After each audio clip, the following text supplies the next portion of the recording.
It was the third year of Ethan Cole and Sophia Bell's marriage when she was reported killed in action.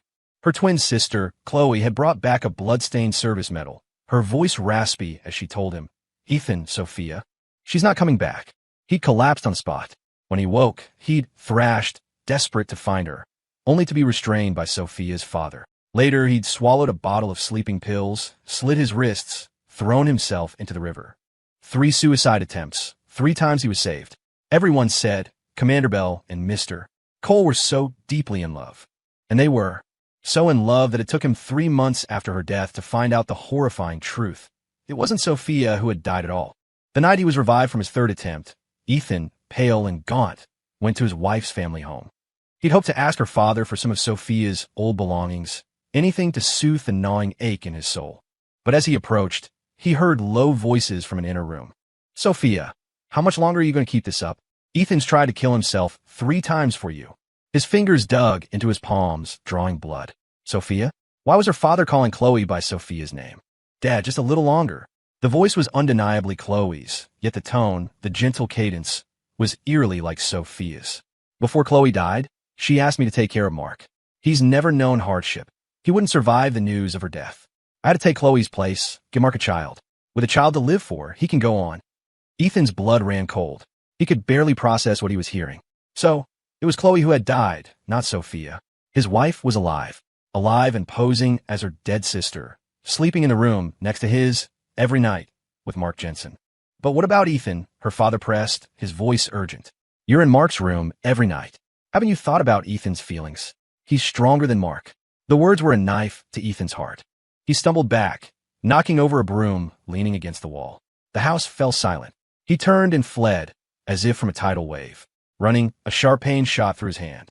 He uncurled his fist. The service medal, clutched too tightly, had sliced his palm open. Blood dripped onto the pavement. For 3 months, he'd slept with this medal, waking from tear-soaked nightmares countless times. Now, it was a grotesque joke. His wife wasn't dead.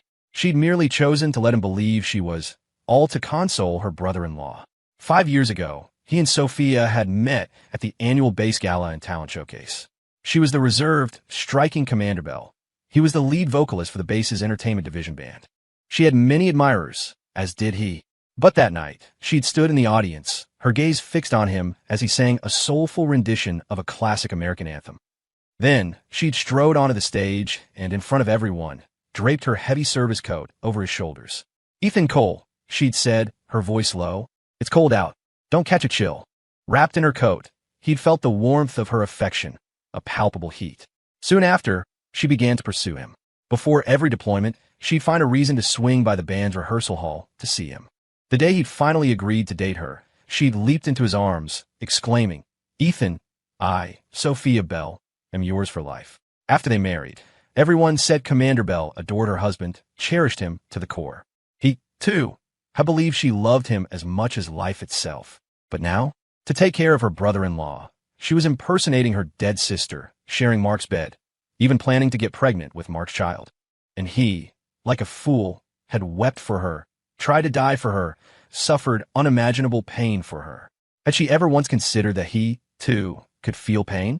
He arrived home in a daze. Mrs. Gable, the neighborhood's most active and sometimes pushy matchmaker, was there again. "Ethan, honey, Captain Stone is being reassigned to that naval base on Port Gecko in 2 weeks. This is the 7th time she's asked me to talk to you. She said, if you still say no, she's not planning on ever coming back stateside." Vera Stone, Sophia's former squad mate. From the day he was officially declared a widower, Vera had, through Mrs. Gable, repeatedly made her interest known. He'd refused the first 6 times. He thought he could only ever love Sophia. But now, he looked up, his voice surprisingly calm. "All right, I'll marry her." Mrs. Gable blinked. Are you serious?" "I am." He managed a faint smile. "Please tell Vera Stone that in 2 weeks, I'll marry her. I'll go to Port Gecko with her." The curtain over the doorway was suddenly yanked aside. Sophia stood there, her face a thundercloud. "Ethan, who are you marrying?" she demanded, though her eyes were fixed on Mrs. Gable. Ethan looked at her, the woman he thought was Chloe, and a bitter laugh almost escaped him. "Chloe," he said softly, "this is my business." Her words were for the matchmaker, but she grabbed Ethan's wrist, her grip painfully tight. My brother-in-law has me to take care of him. He doesn't need to marry anyone else. Besides, he loves Sophia so much, he'd never agree. Mrs. Gable, don't come back again, or you'll force me to be inhospitable. Mrs. Gable looked bewildered, but Ethan just agreed. Before she could finish, Ethan quickly pulled her arm. Mrs. Gable, didn't you say you were heading to the BX? You'd better hurry before it closes. Distracted Mrs. Gable nodded and quickly left. Once she was gone, Sophia let out a breath, stepping closer to Ethan. Her voice was hoarse. Ethan, even though Sophia's gone, don't worry, I'll take care of you. If any more matchmakers show up, just send them packing. Ethan found the situation utterly ridiculous. She was hiding from him, sleeping in her brother-in-law's bed every night, yet she was afraid he'd run off and marry someone else? What kind of twisted logic was that? But he didn't expose her. He just nodded. In 2 weeks, he'd be remarried and gone from this place forever. She wouldn't be able to control him then. That night, as Ethan was packing, the unmistakable creak of a bed frame came from the adjoining wall. Before, he'd have assumed it was just a loving couple. Now, every sigh, every muffled sound was like a dull knife twisting in his gut. That was Sophia's moan, the sound she used to make only in his ear when she was lost in passion. Ah! A sharp cry pierced the night. Ethan rushed out to see Mark Jensen helping Sophia out of their house. In the moonlight, a shocking stain of red was spreading on her pale pajamas. The family housing complex instantly buzzed. Mrs. Peterson, their next-door neighbor, poked her head out. My, what's happened here? Someone whispered. Heard they were, a bit too enthusiastic, and she started bleeding. TSK, he always looks so serious, but I guess he really dotes on his wife. Ethan stood in the small crowd, a chill seeping into his bones. He turned to leave, but Mrs. Peterson grabbed his arm. Ethan, you're her brother-in-law. You have to go with them to the hospital. Fearing gossip, he had no choice but to throw on a jacket and head to the base hospital. The sharp scent of antiseptic in the corridor made Ethan's eyes sting. Mark paced anxiously. He looked up, startled to see Ethan. What are you doing here? Ethan forced a twitch of his lips. As her brother-in-law, I thought I should check in. The operating room door swung open, and a doctor emerged. Don't worry, sir. Your wife is fine. She's pregnant. You'll just need to be more gentle from now on.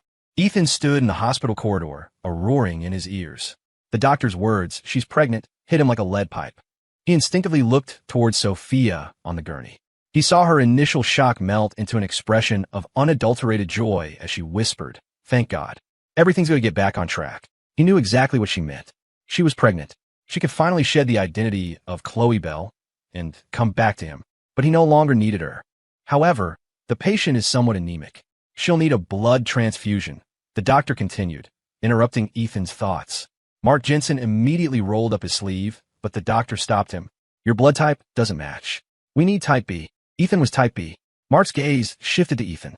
After a moment's hesitation, he walked over. Ethan, my wife is pregnant. This baby, we've wanted it for so long. He paused. Would you donate blood for her? When the baby's born, my wife and I will make it up to you. Make it up to him? Ethan scoffed internally. Mark certainly owed him a great deal. I can donate the blood. No need for compensation, he said calmly, turning to follow the nurse. As the needle pierced his vein, he watched his own crimson blood flow into the collection bag. He suddenly remembered the year they were newlyweds. He'd had a raging fever, and Sophia hadn't slept for nights, tending to him. It had been a needle like this one then, too, when they'd drawn his blood for tests. She'd gripped his hand tightly, saying, Don't be scared, honey, I'm right here. Now his blood was going to flow into her body to nourish her child with another man. Over the next few days, Ethan rested at home. Through his window, he witnessed Mark and Sophia's idyllic domesticity. Mark bustled between home and the hospital, carrying a thermos. One day, it was homemade chicken noodle soup, the next, specially prepared omelets with spinach for iron. The day Sophia was discharged, the entire housing complex smelled faintly sweet, like the caramel she loved. Sophia, cradling a large jar of celebratory chocolates, went door to door, a rare, unrestrained smile lighting her usually composed features. I'm pregnant. Have a chocolate to celebrate. Congratulations, congratulations. You must be so thrilled to finally be expecting. She laughed, her eyes crinkling with the joy of impending motherhood. Finally, she approached Ethan's door, her hand hesitating slightly as she offered him the jar. Ethan, congratulations, Chloe. He took a chocolate, his smile perfectly polite. I wish you three a lifetime of happiness. Sophia's brow furrowed almost imperceptibly. His blessing was too proper, so polite it made her uneasy. Ever since Sophia Bell's sacrifice, Ethan had been a wreck, constantly talking about suicide. When had he ever been this calm? Before she could dwell on it, Mark walked over, slipping an arm around her waist. Chloe, didn't we say we'd treat Ethan to dinner? To thank Ethan for the blood donation, Mark had insisted on taking him out. Ethan had refused repeatedly, but was eventually bundled into their car. At Rosie's Diner, a local spot popular with military families, the waitress greeted them warmly. Table for 3? Her eyes flicked between Sophia and Mark, then she beamed. You two make such a handsome couple. Then, looking at Ethan, she added, and this must be your younger brother? He's so good-looking. Sophia froze, about to speak, but Ethan's calm voice cut in. Yes, I'm her brother. The words were like a dagger to her heart. But, glancing down at her own, slightly swelling abdomen, she didn't correct him. When it was time to order, Sophia reeled off a list of items with practiced ease. For him, the chili burger, no onions, extra crispy fries, and a diet soda. And make sure the fries are really crispy. All of Mark's preferences. It wasn't until the waitress asked, and what would your brother like, that she seemed to remember Ethan, turning to him. I'm good with anything, he said, looking down at his cup of tea, the steam blurring his expression. After the food arrived, Ethan mechanically picked at his rice. A sudden tightness seized his throat. He realized with a jolt that the slice of pecan pie the waitress had brought on the house for the expectant mother's brother was loaded with pecans. He was deathly allergic to pecans. Sophia used to remember every single one of his allergies. She'd even cautioned the mess hall staff about cross-contamination. Now, she hadn't even blinked when the pie arrived. Ethan, Mark noticed his pale face. What's wrong? Sophia finally looked up. Seeing his flushed cheeks, she shot to her feet. Did you eat the pecans? His breathing grew labored. Black spots danced before his eyes. In a daze, he saw Sophia rushing towards him, only to be stopped midway by Mark's sudden groan. My head is killing me. Time seemed to freeze. He watched Sophia, caught between him and Mark, her gaze torn. Finally, she chose Mark. As she helped him up, she hurriedly told the waitress, Please, get my brother to the hospital. Sir? Sir? The waitress's panicked calls grew distant as Ethan's vision blurred and he blacked out. The sting of antiseptic assaulted his nostrils. Ethan opened his eyes to see a nurse changing his foredrip. Oh, you're awake. The nurse sounded relieved. Good thing the diner staff got you here quickly. Anaphylactic shock can be fatal. Ethan tried to speak, but his throat was raw. The image of Sophia unhesitatingly leaving with Mark was seared into his mind. He closed his eyes, but tears escaped, tracing a path down his temples into his hair. During his 3-day hospital stay, Ethan lay alone. The allergic reaction had left him covered in an itchy rash, his throat so swollen he could barely swallow water. At his lowest, he overheard nurses whispering outside his door. The guy in 308, just a migraine from a draft, and his wife is frantic. Not like the patient in 302 here. Severe allergic reaction, and his wife hasn't even visited. It's like she's dead to him. Ethan buried his face in the pillow. Yes, his wife was long dead. Died on that mission. Died 3 months ago, died. The moment she chose to become someone else's wife. The day he was discharged, the sunlight was brilliant. As Ethan reached the hospital entrance, he saw a familiar olive drab Jeep. The next second, Mark Jensen walked out of the hospital doors. The Jeep's door flew open, and Sophia rushed out, carefully supporting Mark. Slowly, the doctor said you need a rest. Her voice was so gentle it could melt ice, identical to how she used to soothe him. Ethan stood frozen, watching the Jeep speed away, its exhaust fumes washing over his pale face. She hadn't even spared him a glance. The evening breeze carried a chill. Ethan pushed open his front door and saw, from a distance, a slender figure standing on his porch. Sophia held several bags filled with protein bars, organic fruit baskets, and containers of homemade soup. More bags were at her feet, containing electrolyte drinks and other supplements. Ethan, she hurried towards him. Your allergy. Are you feeling better?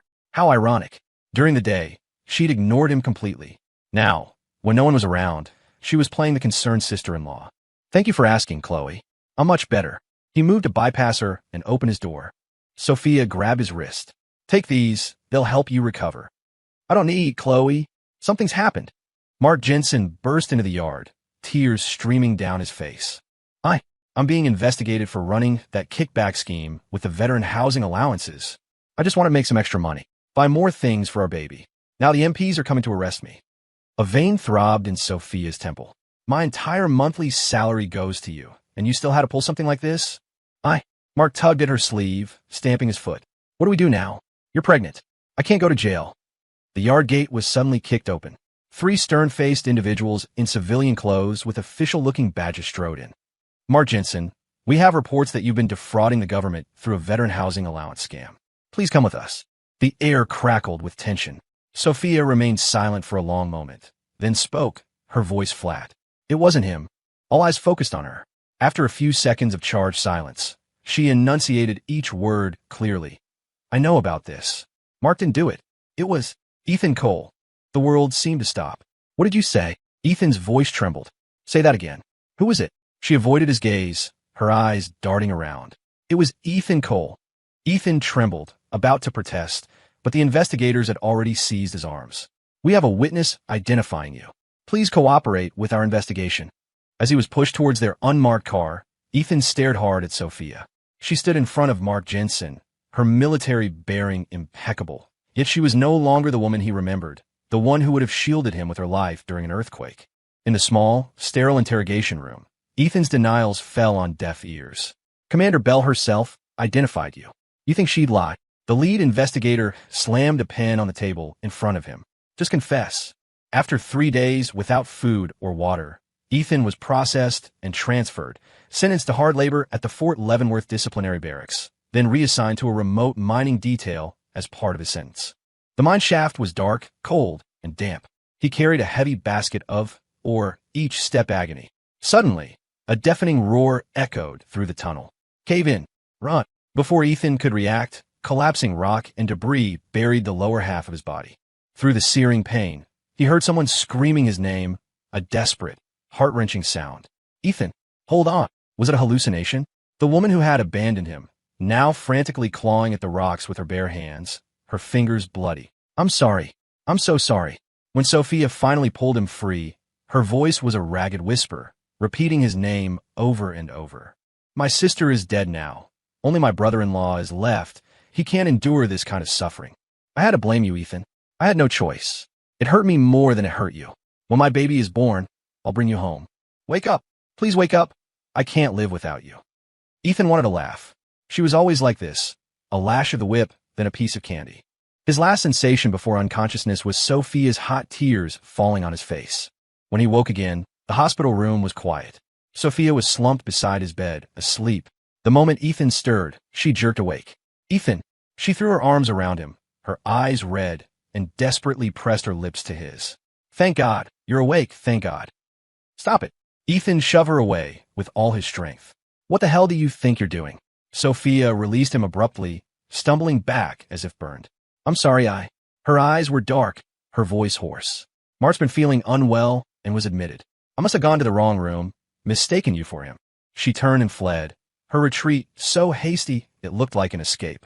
Ethan wiped the lingering warmth from his lips, a bitter irony twisting inside him. She couldn't even lie convincingly. It was broad daylight. How could she mistake the room, let alone the person? After a few more days in the hospital, Ethan arranged his discharge. It happened to be the base's annual open house. As he walked into the family housing area, a group of enthusiastic military spouses surrounded him. Ethan, dear, Sophia's been gone a while now. You're too young to be alone like this. It's time to move on. I know the perfect girl for you. Exactly. Colonel Davis's youngest daughter just graduated West Point, a real knockout. Ethan opened his mouth, about to mention he'd already accepted Vera Stone's proposal, but he was gently pushed towards a woman in a smart civilian suit. Look here, this is Ms. Walker. She works at the Research Institute, owns her own condo, drives a new SUV, and pulls in $95,000 a year. Ms. Walker adjusted her glasses, about to speak, when a dark blur shot past. A fist connected, and Ms. Walker went down. Everyone present froze. Ethan looked up into a pair of blazing, crimson eyes. Sophia stood there, 3 buttons of her uniform shirt undone, her chest heaving. Ladies, I appreciate the sentiment, she said, each word like a chip of ice. My brother-in-law is under my care. I won't trouble you. She grabbed Ethan's hand and stalked off, dragging him behind her. Only when they were a good distance away did Ethan wrench his hand free. Chloe Bell. He deliberately emphasized the name. The only one meddling here is you. Sophia's pupils constricted. Truth be told, he continued, smoothing his wrinkled sleeve, you and I are nothing to each other. Who I see, who I marry, that's my business. My freedom. He turned to leave, but heard a sickening thud behind him. Sophia had slammed her fist into a tree trunk. Blood trickled down between her knuckles. Ethan walked away without a backward glance. Late that night, a rustling sound woke Ethan. Before he could turn on the light, a hot body pressed down on him. The overpowering smell of alcohol mixed with a familiar pine scent filled the air as Sophia's lips crashed onto his. MMPH. She was clearly very drunk, her kiss fierce and urgent. Ethan struggled to push her off, but a drunken woman possessed surprising strength. Don't go. Sophia's voice was a ragged rasp, hot tears splashing onto his face. Don't go on dates with anyone else. Please. Ethan trembled, whether from anger or humiliation, he couldn't tell. Sophia Bell, you are Mark Jensen's wife. I'm not, she mumbled, her forehead pressed painfully against his. Just wait soon. Get off. Ethan snapped his knee up. Sophia grunted and tumbled off the bed. The noise alerted Mark next door. He pushed open Ethan's door. What's going on? The lights flicked on. Ethan turned his head, covering his bitten, bleeding lip with his left hand. Chloe got drunk and came to the wrong room. You should take her back, Mark. Mark's gaze fixed on Ethan's bleeding lip, his own fingernails digging deep into his palms. But he said nothing, his expression unreadable as he helped Sophia to her feet. Chloe, let's go back to our room. Sophia, stumbling, was led away, but at the doorway, she glanced back at Ethan. Her eyes held the desperate look of a cornered animal. Ethan closed his door and slowly slid to the floor. The cut on his lip throbbed, but the ache in his chest, in that place already riddled with 1,000 wounds, was far worse. The next day, just as dawn was breaking, the sound of a car engine starting echoed through the housing area. Ethan opened his eyes, listening as Sophia's car drove away. He'd just begun to breathe a sigh of relief when his door was violently kicked open. Crack! A stinging slap landed hard across his face. Mark Jensen stood by his bed, eyes filled with venom. You pathetic bastard. Your own wife dies, so you try to seduce your sister-in-law. What are you talking about? Ethan clutched his burning cheek, then understanding dawned. Last night, how ludicrous. Sophia was, by law and before God, his wife. Yet now, any intimacy between them was grounds for another man to accuse him of adultery. You're mistaken. Last night, it was her. Shut up. Mark suddenly swept the candlestick from the nightstand. Don't think your pretty face can charm another man's wife. Today, I'll show you who really matters to her. Flames shot up the curtains, spreading instantly. Are you insane? Ethan leaped out of bed, intending to flee, but Mark grabbed his wrist in a death grip. What's the hurry? Mark sneered. You think I'm going to die with you? He leaned close to Ethan's ear, his voice chillingly low. I called Sophia before I came over. Let's see who she saves first, shall we? Thick smoke choked Ethan, bringing tears to his eyes. He struggled desperately, then heard rushed footsteps outside. Mark! Ethan! The moment Sophia burst into the inferno, Ethan had a fleeting memory of their wedding night. She'd held him close, whispering, Ethan, remember this. No matter what, you will always be my first choice. But reality was cruel. She didn't even glance his way, heading straight for Mark and pulling him towards the exit. Sophia! Ethan reached out, but a collapsing ceiling beam blocked his path. The intense heat seared his skin. As he fell, he seemed to see Sophia again, years ago, backstage at the Base Theater, smiling as she pressed a caramel into his hand. Ethan? Ethan! Through the acrid smell of antiseptic, Ethan struggled to open his eyes. Sophia sat by his bed, a dark stubble shadowing her chin, heavy bags under her eyes. You've just had skin grafts. Don't move. She reached out to help him, but he flinched away. Skin grafts? Ethan's voice was a hoarse whisper, disbelieving. Sophia's brow furrowed. You started that fire and nearly killed Mark. You're lucky it's just a few skin grafts. What's with all the drama? Ethan suddenly laughed, a laugh that brought tears to his eyes. He said I started the fire? He said that, and you just believed him. Who else would I believe? Sophia rubbed her temples tiredly. I'm his wife. The word wife stabbed into his heart like a shard of glass. Ethan ripped the 4 needle from the back of his hand. Then what are you doing here? Get out. The 4 bottle shattered on the floor. Sophia seized his bleeding hand. Ethan, calm down. I know you feel wronged, but just wait another 10 months until the baby is born. Get out.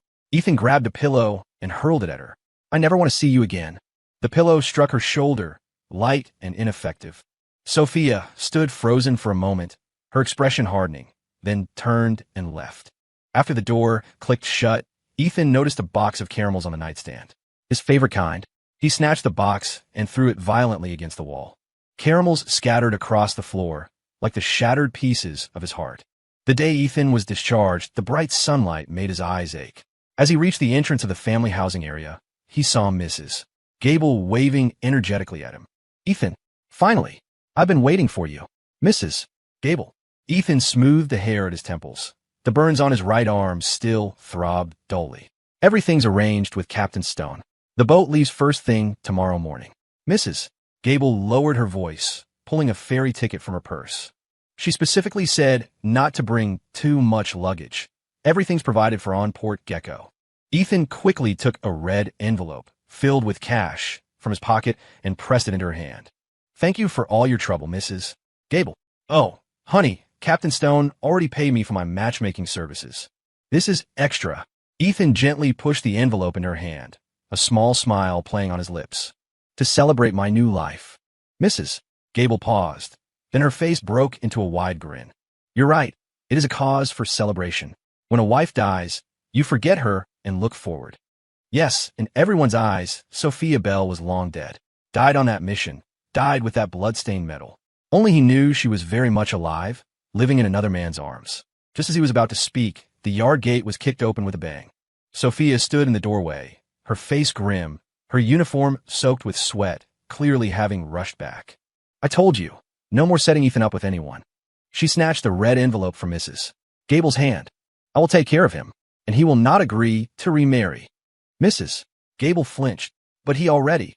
"Mrs. Gable, perhaps you should head home now," Ethan interrupted softly, giving her a pointed look. Mrs.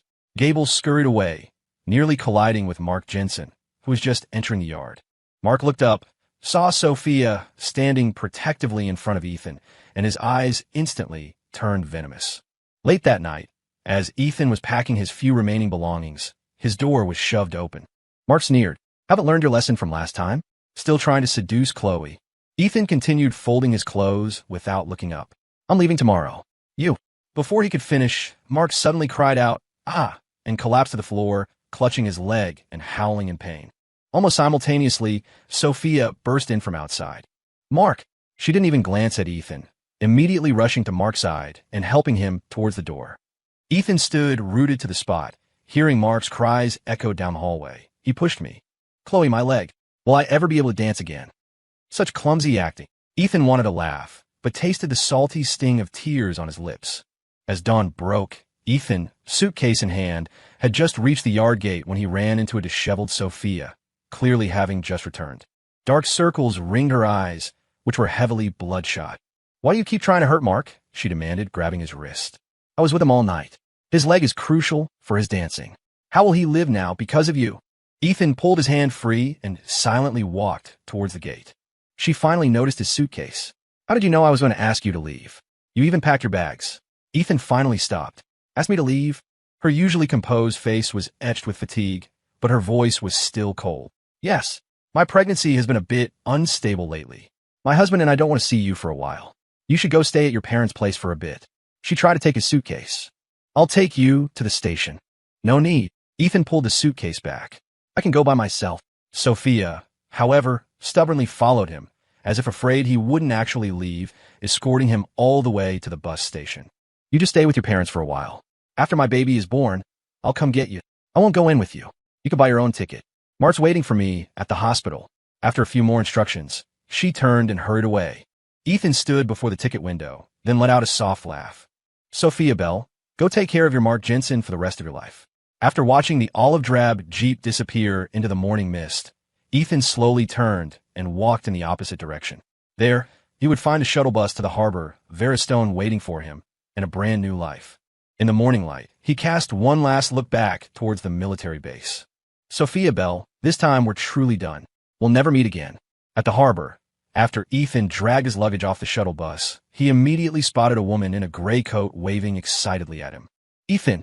Vera Stone's normally calm eyes lit up the moment she saw the man she had secretly admired for so long. Forgetting her own bags, she rushed towards him, reaching for his suitcase. "Let me help you with that." Ethan wasn't one for pretense. Besides, he and Vera were going to be husband and wife, sharing a life together. He needed to get used to her.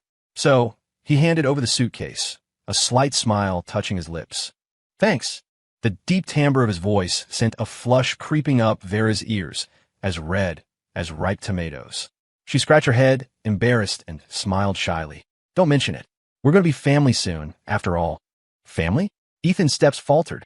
He instinctively looked at Vera beside him. This was the first time in years he had truly taken a good look at the woman by his side. For Mrs. Gable's enthusiastic descriptions and gossip from old high school classmates, one thing was clear. Vera Stone was deeply in love with him.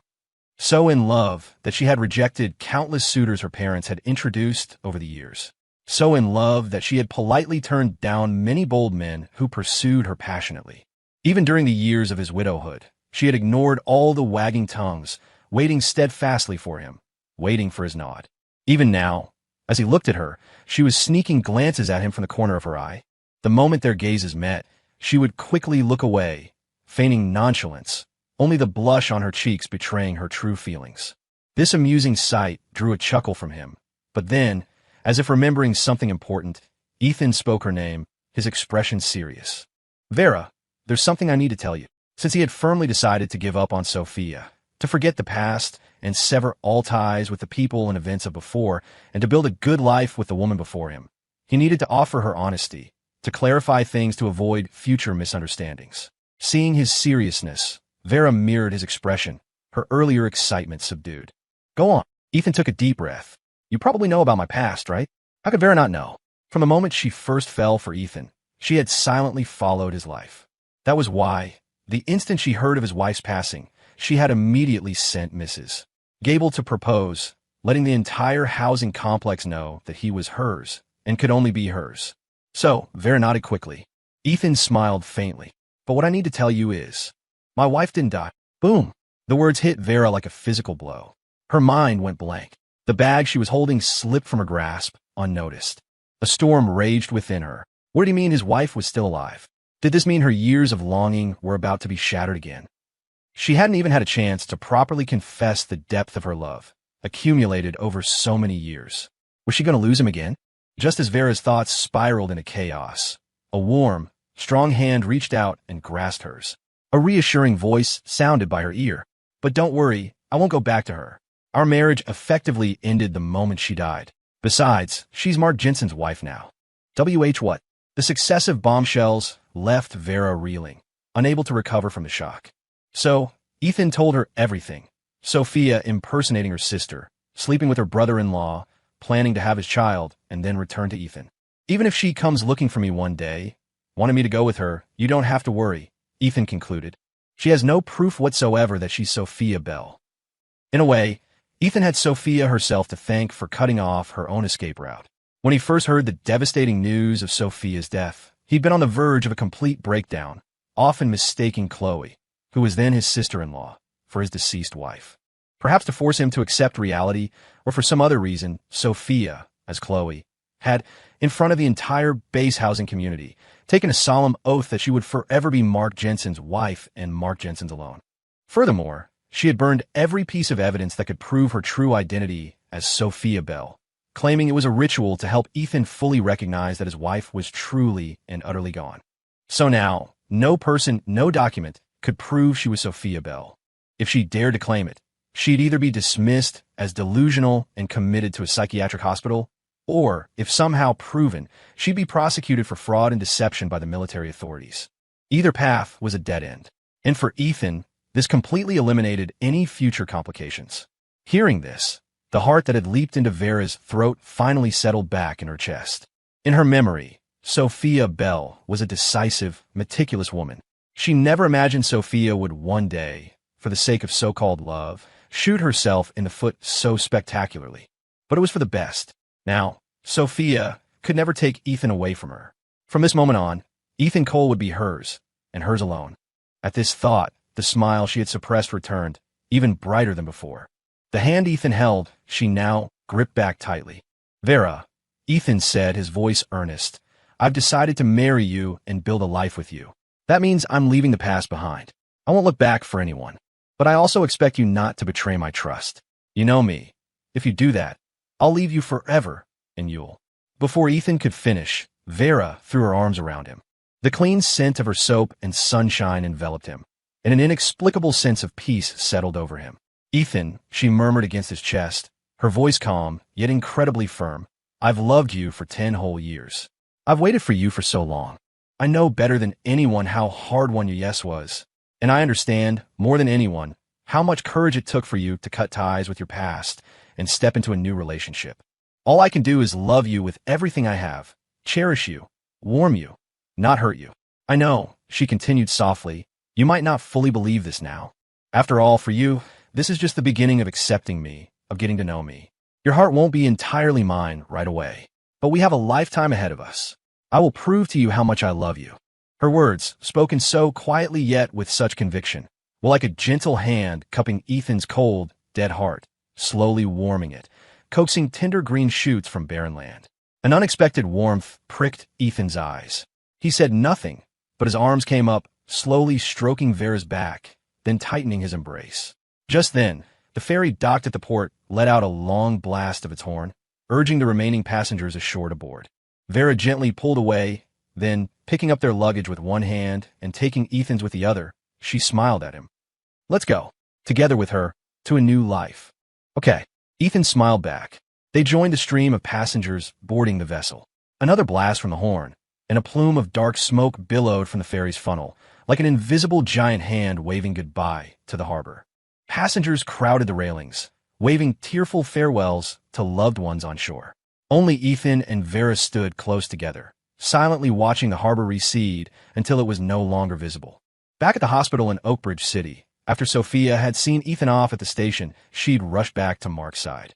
Ever since Mark had been pushed by Ethan, his mood had been volatile, and he'd become increasingly demanding, unable to bear her absence for even a moment. If he didn't see her, he'd create a terrible scene. Thinking of this, she quickened her pace. Sure enough, Mark, having woken up alone in his hospital room, was already in tears. Chloe, where are you? When no one answered, a rising panic gripped him, and even his injured leg seemed to throb more painfully. Ignoring it, he dragged his weakened body out of bed, intending to find her.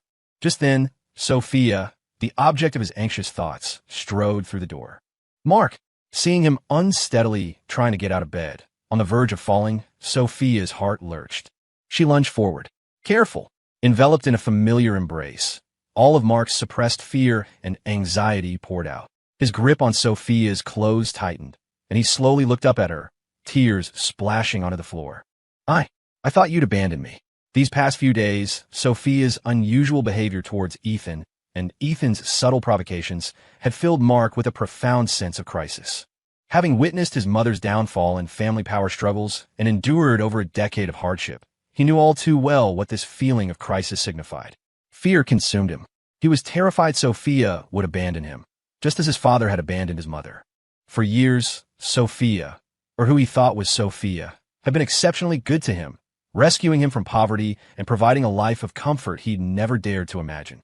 After her return from a mission, as Chloe, she had loved him deeply, spending every night by his side.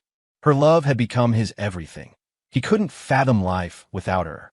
Thus, he'd resorted to various means to prevent the outcome he dreaded most. But when he'd woken from his nap on the hospital bed to find her gone, only her aide informing him she'd gone home to take Ethan home, Mark had waited for what felt like an eternity. She hadn't returned, and he'd been consumed by the fear that something had happened between her and Ethan on the way.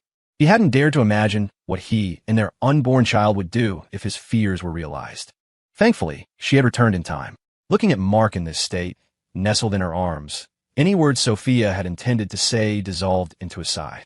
She raised a hand, gently wiping his tears with her fingertips. Only after she had calmed him down did Sophia explain her delay. She had initially planned to take Ethan directly to his parents' house. However, worried about Mark, she had instead dropped Ethan off near the train station and rushed back to the hospital. Unfortunately, her car had broken down halfway. Anxious about Mark, she'd left the car with her aide and run the rest of the way. It was then that Mark noticed her sweat-beaded forehead and perspiration-soaked clothes. He was both touched and concerned, quickly taking a handkerchief to wipe her face. Then, as if remembering something, he bit his lip. But, Chloe, leaving Ethan alone at the station like that, wasn't that a bit unwise? I've heard the station area isn't too safe lately. What if something happened to him?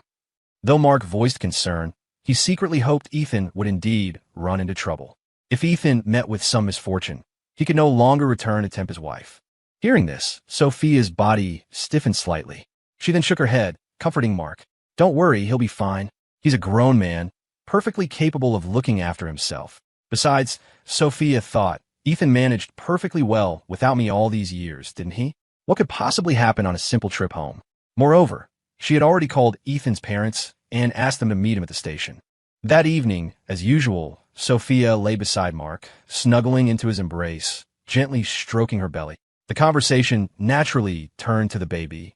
Somehow, Mark grew curious about the child's future appearance. Chloe, who do you think the baby will look more like? Sophia's hand, caressing her stomach, paused for a fraction of a second before she replied, It doesn't matter who the baby resembles, as long as you like them. Though she said this, Ethan's image involuntarily surfaced in her mind. She couldn't help but wonder, if she and Ethan were to have a child, what would they be like? If it were a boy, she hoped he would take after Ethan, so she could shower them both with affection. If it were a girl, she hoped she would resemble Sophia herself, giving her two precious treasures. The thought of children sweetly clinging to them brought a tender expression to Sophia's usually cool face, an unconscious smile playing on her lips. Seeing her so gentle, a warmth spread through Mark.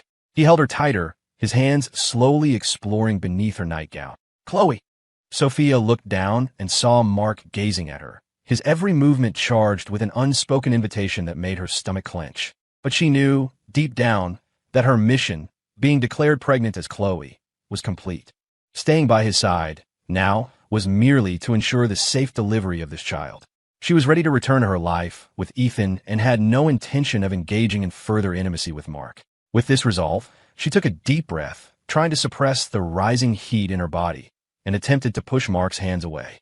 But Mark, his desire ignited, was not easily dissuaded. He assumed she was merely being shy and leaned in to kiss her. Chloe, we're husband and wife. Your pregnancy is stable now. The doctor said it's okay. Thump. The words husband and wife struck Sophia's heart like a sledgehammer, jolting her back to awareness. Yes, she was so focused on returning to her small home with Ethan that she had forgotten her current identity.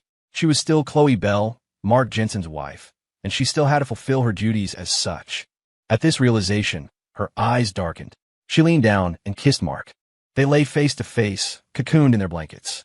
She cradled his face with one hand, her breath coming in short, sharp gasps as she kissed him, sometimes lightly, sometimes with more force, her other hand carefully shielding the child in her womb. Mark's gaze was hazy as he felt her take the lead.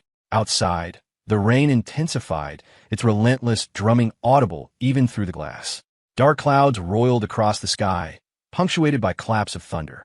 A torrential downpour began, and a cool, damp mist seeped in through a partially open window.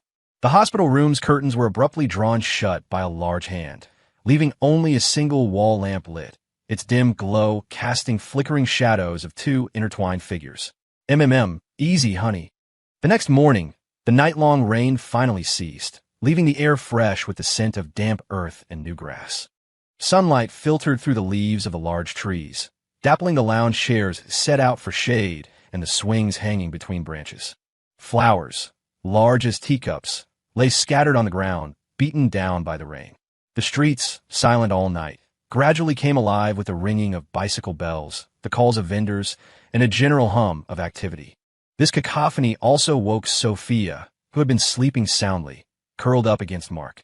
She carefully disentangled herself, slipped out of bed, and bent to pick up the clothes scattered on the floor, tossing them into the laundry hamper. Then, opening the wardrobe, she selected fresh clothes, changed, and quietly left the room. She calculated the time. Ethan should have arrived home by now. Last night, because it was late and she worried he'd be exhausted from the long journey, she had resisted the urge to call his parents. After a night's rest, he should be fine. With this thought, she hurried to the public phone booth, picked up the receiver, and dialed the Cole's number. Ring, ring. The line rang unanswered, and Sophia's heart grew heavier with each passing second. Just as she was about to hang up and redial Mr. Cole's voice came through. Who is it? A flicker of joy lit Sophia's eyes. Dad, Mr. Cole, it's me, Chloe Bell. Oh, Mr. Cole replied flatly. Is there something you need? Hearing Mr. Cole's detached tone, Sophia was momentarily stunned. In her memory, Ethan's father had always been very pleased with her as a daughter-in-law and warm toward her family. Nothing like this coldness. Her grip on the receiver tightened. She sensed something was off about his attitude, but couldn't pinpoint it. On the other end, Mr. Cole, noticing Sophia's prolonged silence, was about to hang up. Sophia quickly snapped back to reality, asking if Ethan was home and if he could come to the phone. Mr. Cole's voice paused, then Mrs. Cole snatched the phone, her tone dripping with sarcasm. You meddle in everything. You've practically run Ethan's life. You don't know if he's home or not. Sophia froze, finally remembering why the Coles were displeased with her. After Ethan was declared a widower, his parents, heartbroken and worried he'd suffer alone, had wanted to bring him home and find him a good new wife. But Sophia, not actually dead, couldn't possibly watch her husband marry someone else. So, she had vehemently opposed it, even kneeling at the Coles' doorstep, swearing to high heaven that she, as Chloe, would take excellent care of Ethan. The Coles hadn't believed her and insisted on taking Ethan. In the end, Sophia had to involve her military superiors to settle the matter. From then on, the Coles had treated her and the Bell family with undisguised frostiness.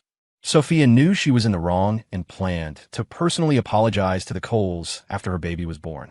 After hanging up, Mrs. Cole looked at her husband, her expression grim. She still has the nerve to ask about Ethan. The Coles had known it was Sophia on the phone. They were already aware, through Mrs. Gable, that Ethan was marrying Vera Stone and moving to Port Gecko. They hadn't told Sophia or the Bells, considering it payback for Sophia's deception. An eye for an eye. Mr. Cole looked equally displeased, but patiently tried to soothe his wife. Don't worry, I won't let her off that easily. The day Sophia returned from her checkup was her mother's 60th birthday. Over the years, thanks to having one daughter hailed as a martyr and another a high-ranking commander, the Bell family's social standing had soared. On the day of the birthday banquet, their home was bustling with guests. Even Sophia's commanding officer made a special appearance to pay respects to Mrs. Bell. For a moment, Mrs. Bell was the picture of prestige. She surveyed the room, filled with Bell family members. To her left sat Sophia and her eldest son-in-law, Mark Jensen. To her right were her youngest daughter and son-in-law, who had traveled by train all the way from Washington, D.C. for the occasion. Only one seat at the main table remained conspicuously empty, the one meant for her second son-in-law, Ethan Cole. Mrs. Bell had hoped to use this opportunity for Sophia to bring Ethan back. However, Sophia had successfully dissuaded her, citing the long journey, Ethan's potential fatigue, and her concern that his presence might upset Mark. The Bell family had struggled to have children, and now that her daughter was finally pregnant, Mrs. Bell didn't want any further complications. It was just a pity the family couldn't all be together for the celebration. Just then, a knock sounded at the door. Mrs. Bell rose quickly. Let's go, it's time for the feast to begin. Sophia moved to support her mother, but Mrs. Bell waved her off. No need, I can manage. You're pregnant now. Let your husband look after you. Sophia's face flushed, and she glanced at Mark, who had come to offer his arm. Their eyes met briefly before he quickly looked away. Onlookers, seeing such an affectionate couple, offered praises. Only Mr. and Mrs. Bell, who knew the truth, wore somewhat strained smiles. The Bell family courtyard was festively decorated with lanterns and streamers. A large new smart TV Sophia had bought was playing an entertaining movie, while on a makeshift stage on the other side, a live jazz band played Mrs. Bell's favorite tunes. As fireworks blossomed in the darkening sky, the banquet reached its peak. Sophia and Mark, one on each side, escorted Mrs. Bell to the head table, upon which sat a magnificent tiered birthday cake Mark had specially ordered from a renowned bakery. Amidst a chorus of well wishes, Mrs. Bell was about to cut the cake when, in the next instant, the main gates were violently kicked open. The Coles, their faces grim, stormed in. Chloe Bell. The festive atmosphere instantly froze. Everyone stared at the intruding Cole family, utterly bewildered. Sophia, singled out, felt a chill. She didn't know why the Coles had traveled all this way to the Bell residence, and she didn't see Ethan among them. Confusion, apprehension, panic, and unease swirled around her. As she was about to step forward and ask, Mrs. Bell quickly forced a smile and went to take Mrs. Cole's arm. Oh, my dear in-laws, what a surprise. What brings you here? Mrs. Cole, unmoved by Mrs. Bell's attempt at friendliness, roughly pushed her away. Don't you dare call me in-law. Mom. Sophia rushed forward to steady her mother, her own face paling. What do you think you're doing? Mrs. Cole's anger flared even hotter. What am I doing? I should be asking what your family is doing. You swore in front of everyone you'd take excellent care of my son. How long has it been? Look how you've tormented him, huh? The guests, sensing a dramatic spectacle, decided to stay and crowded around. The Bell family members exchanged alarmed glances, quickly trying to usher the Coles inside. But Mr. Cole, now thoroughly incensed, ordered his relatives to block them. He roared, "Go inside. You feel shame now, do you? Where was your shame when you were hurting my son? Chloe Bell, I'm asking you. Was it you who made my son take the fall for your husband's fraudulent contracting scam? Was it you who let my son nearly die in that mine collapse? And when your husband set that fire to kill my son, was it you who stood by and did nothing, just watched him burn?" Mr. Cole's successive revelations of shocking secrets sent a wave of gasps through the crowd. Murmurs and whispers erupted everywhere. Mrs. Bell, who knew nothing of these truths, turned deathly pale, looking at her daughter in disbelief. "So, Chloe, are these things true?" "Of course they're true." Before Sophia could speak, Mrs. Cole, who was standing beside her, flung a handful of pre-printed documents into the air, copies of incriminating emails, official reports Sophia had allegedly manipulated, and photos of Ethan's injuries. The white papers scattered like snowflakes, landing in the hands of the stunned onlookers. As they read the contents, their expressions changed dramatically. My God, can this be real? The Bell family is that ruthless? Treating a widower like that. Ethan Cole was just a grieving husband, and they forced him to be a scapegoat for their precious son-in-law. They were trying to drive Ethan Cole to his grave. Listening to the rising tide of condemnation, Mrs. Cole's long-suppressed anguish finally overflowed. She collapsed to the ground with a thud, sobbing uncontrollably, her words laced with blood and tears. "You heartless people, my perfectly fine son, ruined by your family. If you couldn't take care of him, why didn't you let us bring him home in the first place? My poor, poor son." The scene descended into chaos.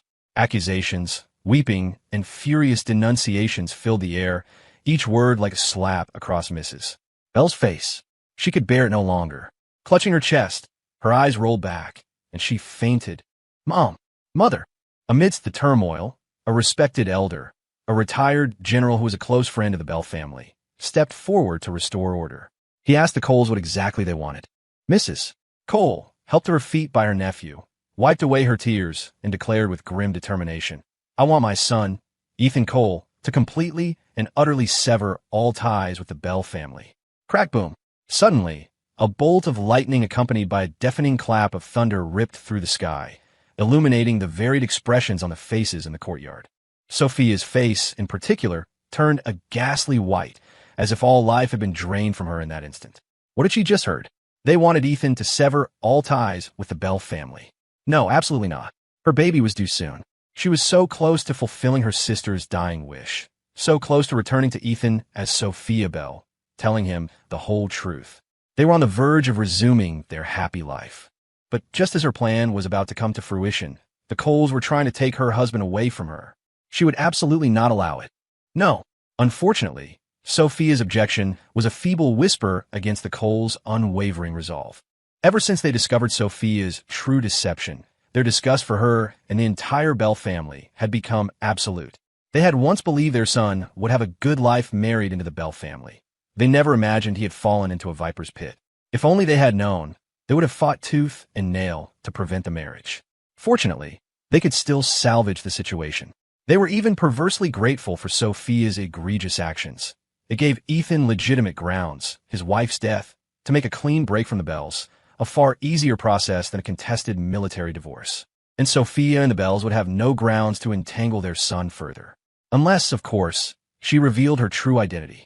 But that would land her either in a mental institution or prison. Whichever path she chose, it was a living death for Sophia.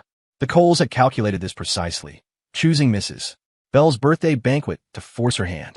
If she dared to admit she was Sophia Bell, they would achieve two goals with one stone. Send her and the entire Bell family to hell.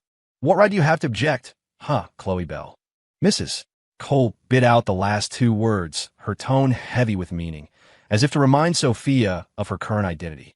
If you want to talk about widowhood, my son mourned your sister for nearly 2 years. If you want to talk about suffering, my son has endured more than his share. Even if he owed your family anything, he's more than paid that debt by now, wouldn't you say? Furthermore, Mrs. Cole continued, her voice rising, If anyone truly has the right to object, it should be my son's wife, your sister, Sophia Bell. You, a mere sister-in-law, practically a stranger with no familial ties to my son. What grounds do you have to object? No, it's not like that. I am Sophia Bell. Crack boom. Another clap of thunder echoed, and the previously chaotic scene fell into an eerie silence. Everyone stared at Sophia in disbelief, their mouths agape. Had they heard correctly? What had she just said? She claimed to be Sophia Bell. Unbelievable. Mark Jensen, standing nearby, was rooted to the spot in shock, momentarily forgetting the pain in his leg. He disregarded everything else and grabbed Sophia's hand. Chloe, what are you talking about? Yes, even if she wants to keep her brother-in-law, she shouldn't be saying such crazy things. Isn't she afraid her sister's ghost will come looking for her at night? Exactly. I think, Chloe, you've really lost your mind. Mrs. Cole looked at the woman who was so eagerly outing herself and sneered. And what proof do you have that you're Sophia Bell? Everyone present saw Sophia Bell's body with their own eyes. We all saw her coffin being buried. That's right. You can eat whatever you want, but you can't just say whatever you want. Chloe Bell, this is no laughing matter. Sophia stood her ground, hands clenched into fists, her brow furrowed in a tormented struggle. After a long moment, she finally looked up again, her voice low but unshakably firm. I am Sophia Bell, not Chloe Bell. The person who died that day was my sister, not me. Sophia had overestimated her own endurance. She had planned to reveal the truth only after her child was born. But now, they were trying to force her husband, her Ethan, to leave her. They were closing in, leaving her cornered with no way out. She couldn't lose Ethan. As for Mark, she had been by his side for these past years, and she had given him a child. Even without her, he could live on strongly. Crack boom. The thunder rumbled again, followed by a torrential downpour. Raindrops, like bullets, streamed down the eaves, drumming a deafening tattoo on the awnings, the noise almost drowning out the woman's voice in the crowd. But Mark Jensen, standing right next to Sophia, heard every word with terrifying clarity. His mind went blank, as if struck by lightning. He shook his head in disbelief, stumbling backward a few steps. His knee slammed into the corner of a mahogany table, the dull pain sending him sprawling to the ground. Chloe, you're joking, right? Mark stared at Sophia's face, but under the flickering lights, it seemed to distort, to become blurry. All the questions that had plagued his mind, all the inconsistencies, suddenly had answers. The woman whose personality and preferences had changed so drastically. The woman who frequently showed concern for her widowed brother-in-law, even repeatedly chasing away matchmakers. The woman who, in bed, would look at him with apparent affection, yet always seemed to be looking through him at someone else. The woman who, whenever Ethan was injured, was always the first to rush to his side. The woman who had drunkenly stumbled into Ethan's room. Everything finally made sense. The chandelier swayed precariously in the storm. A broken sob finally escaped Mark. The sound grew louder, a raw, despairing wail, much like Ethan's cries 2 years ago when he learned of his wife's sacrifice. Tragic, hopeless, grief-stricken. The agony of losing his wife, delayed by 2 years, finally caught up to him today. Unable to bear the blow, his eyes rolled back, and he collapsed, unconscious. Sophia reached out to catch him, but the immense shock left her reeling. Then, her vision blackened, and she too crumpled to the ground. Ah, there's so much blood on the floor. Someone's miscarrying. Quick, call an ambulance. The chaos finally subsided with Mark Jensen and Sophia Bell both unconscious. After a night of emergency medical care, Mark was stable. However, the baby Sophia had been carrying was lost. Smack! Mrs. Bell's hand cracked across Sophia's face. You are an absolute fool, she cried, heartbroken. If only Sophia had held on a little longer, just a few more months, the child would have been born, securing a descendant for the Bell family. But no, she had to reveal her secret that day, not only costing the Bells their grandchild, but also dragging the family name through the mud. Now the whole of Oakbridge City knew. The younger Bell daughter had impersonated her sister and slept with her brother-in-law. There was no need for the Coles to press further. The retired general had already made arrangements for Ethan to formally sever all ties with the Bell family. And because the scandal was so enormous, Sophia's own high-ranking military position had been revoked. Losing so much, how could Mrs. Bell not be furious? She raised her hand to strike Sophia again. But Sophia was like a soulless puppet, unresponsive to her mother's blows and tirades. Finally, a nurse emerged from Mark's room, reprimanding them and announcing that the patient inside was awake and asking who would see him. Only then did Sophia seem to snap back to reality. Her voice was a hoarse whisper. "I'll go." After all, Mark was an innocent victim in this. She owed him. She would do her best to make amends. With this thought, she ignored her mother's continued shouts from behind and pushed open the door to Mark's room. The moment the door closed, the clamor from outside was shut out. Sophia looked towards the hospital bed and saw him, a pale man with empty eyes. She clenched her fists, walked towards him, and sat beside his bed. "I'm sorry for what I've done to you. Name whatever compensation you want." Compensation? After a long silence, Mark finally reacted. He slowly turned his head, his gaze settling on her, this woman with bloodshot eyes and an air of utter desolation. Complex emotions swirled in his eyes. How could she possibly compensate him? He had eagerly awaited his wife's return, made love to his wife night after night, and then, with joyful anticipation, helped her conceive a child carrying both their bloodlines. Everything had seemed so perfect, but then she had shattered his beautiful dream, telling him it was all an elaborate lie woven to spare him the pain of losing his wife, to give him a reason, a child, to keep living. Now the lie was exposed. His wife was gone, his child was gone, his reputation was ruined. He had nothing left. How could she compensate him now? Mark's knuckles were white as he gripped the bedsheets. The words squeezed from his throat sounded as if they'd been scraped with sandpaper. "Sophia Bell, the thing you should have done wasn't to offer compensation, but to never have broken this lie. So he could have continued to live in his beautiful dream, to survive, instead of enduring this heart-wrenching agony over and over." Sophia closed her eyes, her voice even weaker. I. All the words she wanted to say fell hollow. The wall clock ticked relentlessly. Only the sound of their breathing filled the room. After what felt like an eternity, Mark spoke again. "Anything I want for compensation?" Sophia paused, then said yes. This time, Mark finally smiled, but the smile didn't reach his eyes. "All right then, I want you to marry me." Bang! Sophia shot up from her chair. No, the only man she loved was Ethan Cole. He was the only one she recognized as her husband. She would never marry anyone else. "That's absurd. Ask for something else." "Absurd?" Mark laughed, but his voice was laced with sarcasm. "You think this is absurd?" His voice rose. "Then why didn't you think it was absurd when you arrogantly impersonated your sister, slept with me, and tried to have my child? Do you have any idea what you've done to my reputation? I'll never be able to marry anyone else now. How am I supposed to live?"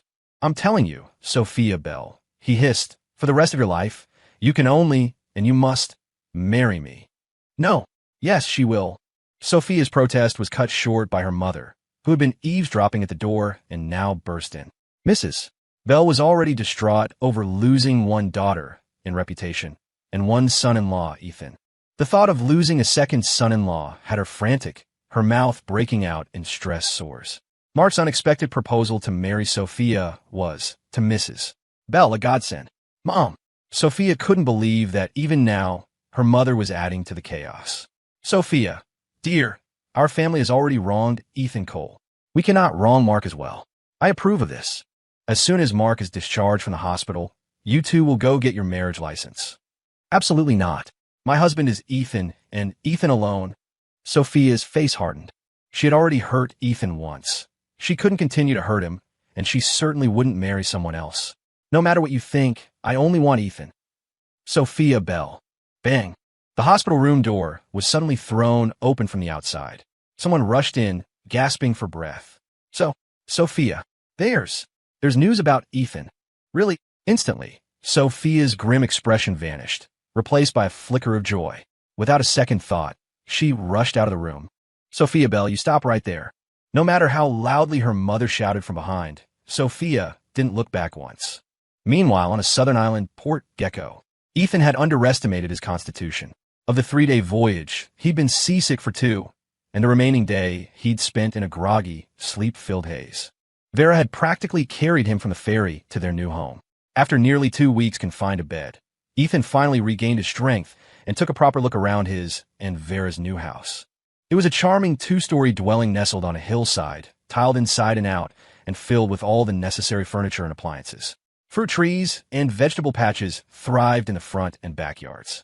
A fenced-off area beside a fish pond housed a lively flock of chickens and ducks. And by the fish pond, Vera, dressed in shorts and a t-shirt, sat on a small stool, leisurely fishing. Seeing Ethan approach, She quickly grabbed another stool for him. "How are you feeling?" Perhaps due to the change in environment, Ethan had not only lost his appetite these past few days, but had also lost a significant amount of weight. Vera had been heartsick with worry, constantly seeking remedies and trying different recipes to tempt him. Now he finally had the energy to come downstairs and join her. Ethan nodded, settling beside her. Much better. The anxiety Vera had carried for days finally eased.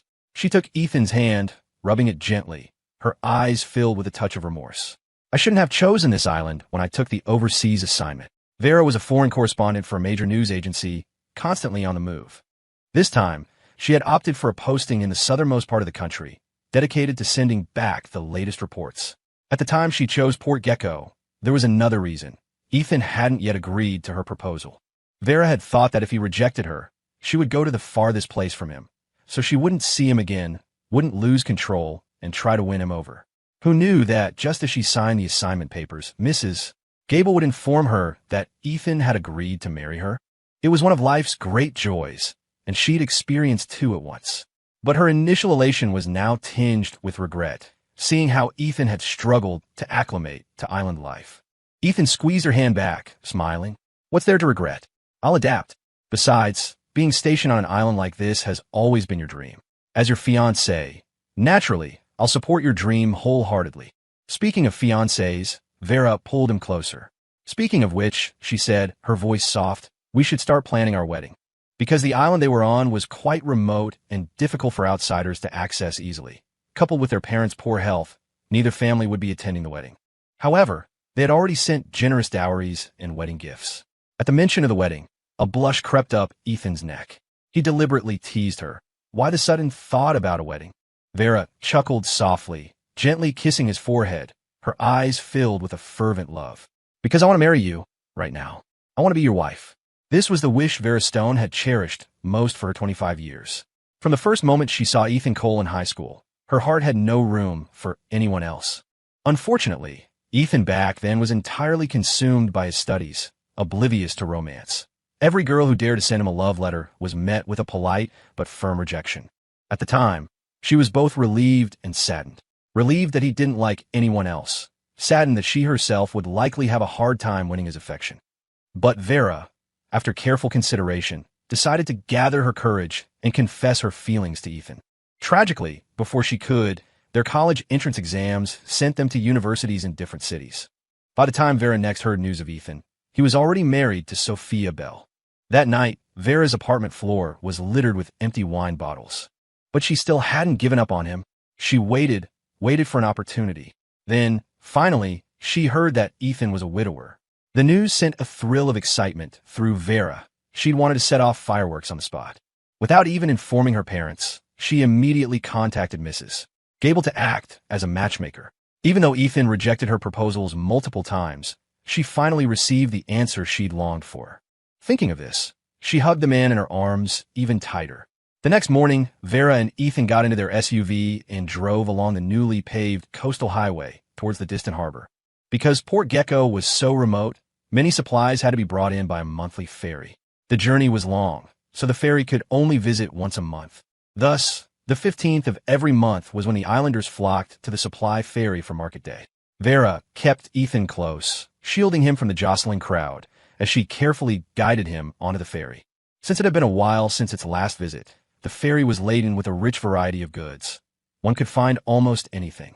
Shortly after boarding, Vera had already bought a mountain of things. Protein powder, artisanal honey, new summer shirts for him, a designer watch. Almost everything was for Ethan. Her lavish spending made Ethan wince. He quickly took her hand. "Vera, that's enough. It's really too much." Vera smiled, squeezing his hand. "But I don't think it's enough yet. From the moment I fell in love with you, I started saving up. Also, you could have a good life, want for nothing, never have to envy anyone else. Besides," she added, "if I don't spend my money on you, who else would I spend it on? And my family, they have their own money. They even send us funds every year." Seeing her insistence, Ethan didn't argue further. Instead, he proactively bought her a few new dresses and a sturdy bicycle to make her commutes easier. By the time they left, their pickup truck was nearly overflowing with purchases. They ended up strapping some of the larger items to the roof rack for the drive home. A few days later, Ethan and Vera, laden with gifts, paid a formal visit to the island's most respected marriage officiant, requesting him to choose an auspicious date for their wedding. After careful consultation of his almanacs, the officiant set their wedding for 1 month later. With the wedding date fixed, the couple began the busy preparations. The first order of business was to go to the relevant county office to apply for their marriage license. As they both signed their names beneath the declaration, "We wish to enter into a contract of marriage," a strange sense of happiness washed over them. This signified a major step towards becoming husband and wife. After obtaining the marriage license, they hurried to the county clerk's office to file it. Signing the official marriage certificate, both were overcome with emotion. Ethan gazed at the words marriage certificate before him, and his mind inexplicably drifted back to many years ago, when he and Sophia had registered their marriage. Back then, he had never been in a serious relationship and was new to adult life, completely inexperienced with the formalities of marriage.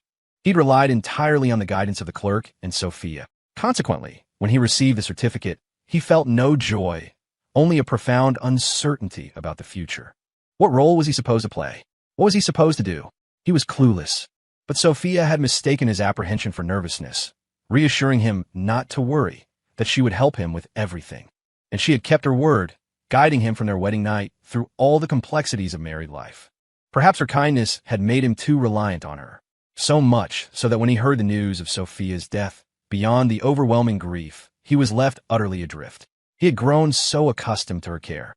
How could he possibly live without her? It could be said that at that time, Sophia was his entire world. That was why he had lost his will to live, why he had sought death.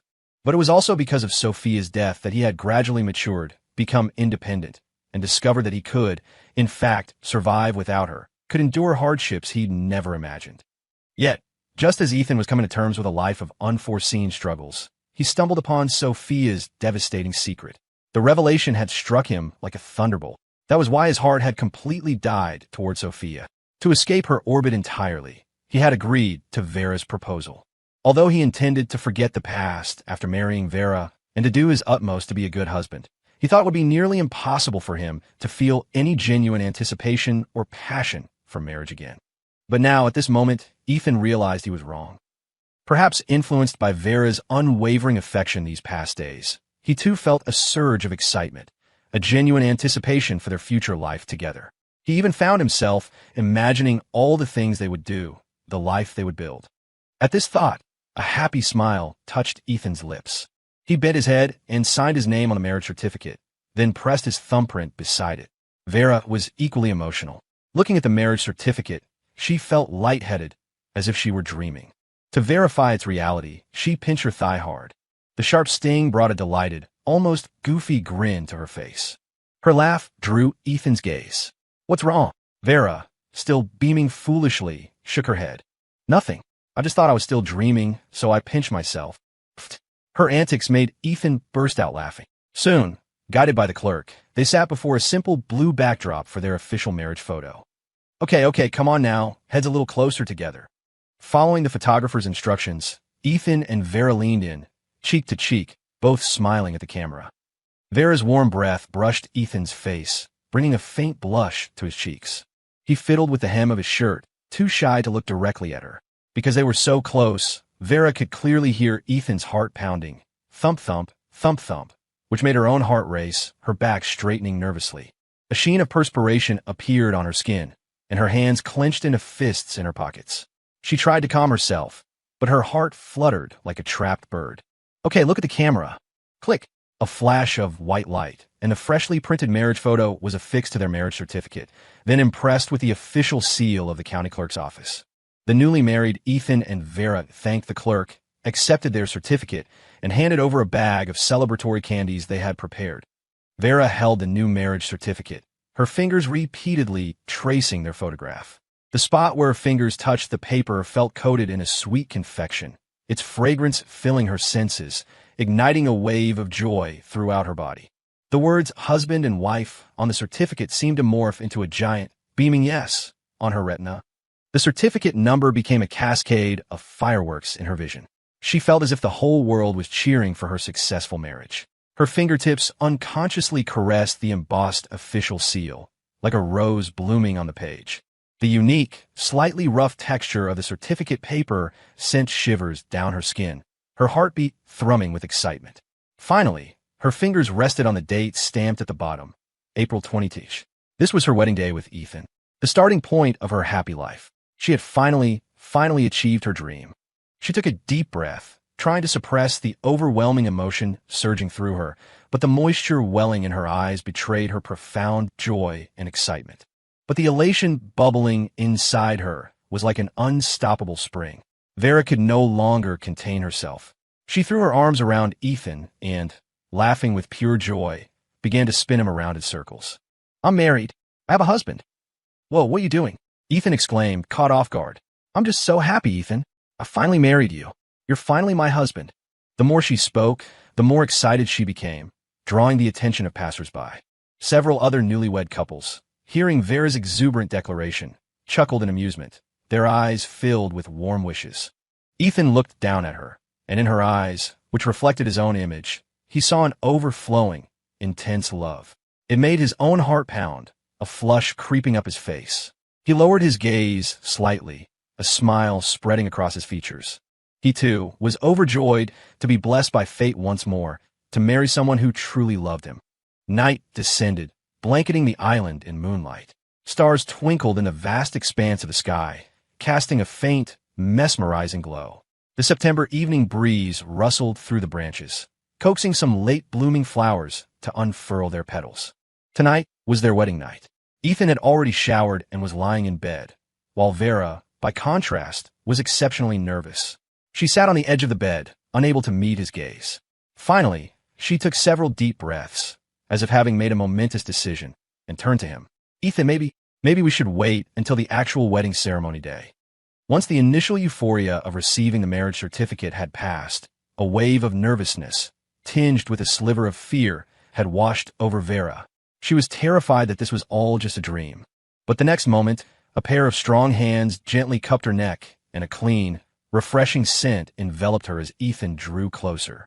"But Vera," he whispered, his voice a low caress, "we're already husband and wife. And I told you, my heart belongs only to you. I will only love you, be yours alone. Don't you want to possess me?" Vera stared at him, mesmerized, as he leaned over her, his eyes full of playful seduction. Then, he gently pressed her down onto the mattress. "Of course, I want to possess you," she breathed. Ethan captured her left hand, their fingers interlacing tightly, and pressed it gently above her head. He peppered soft, lingering kisses on the corners of her lips. Her dark hair cascaded like a silken river onto the pillow, its blackness a stark contrast against the soft white linen. Her free hand clutched the bedsheet, the knuckles of her curled fingers strikingly elegant. The bedroom curtains were drawn tight, leaving only a single wall lamp lit. Its dim, amber light diffused throughout the room, casting flickering, indistinct shadows of two figures intimately entwined. A night of passionate lovemaking stretched until the break of dawn. Having crossed that final threshold, Ethan and Vera's bond deepened, their affection for each other becoming as inseparable as glue. In the mornings, she would press a gentle kiss to his forehead before leaving for work. In the evenings, returning from her assignments, she would often bring him a small bouquet of wildflowers picked from the roadside. He, in turn, would embrace her at the door before she left, tucking a few pieces of candy and a hard-boiled egg into her pocket, reminding her to eat if she got hungry.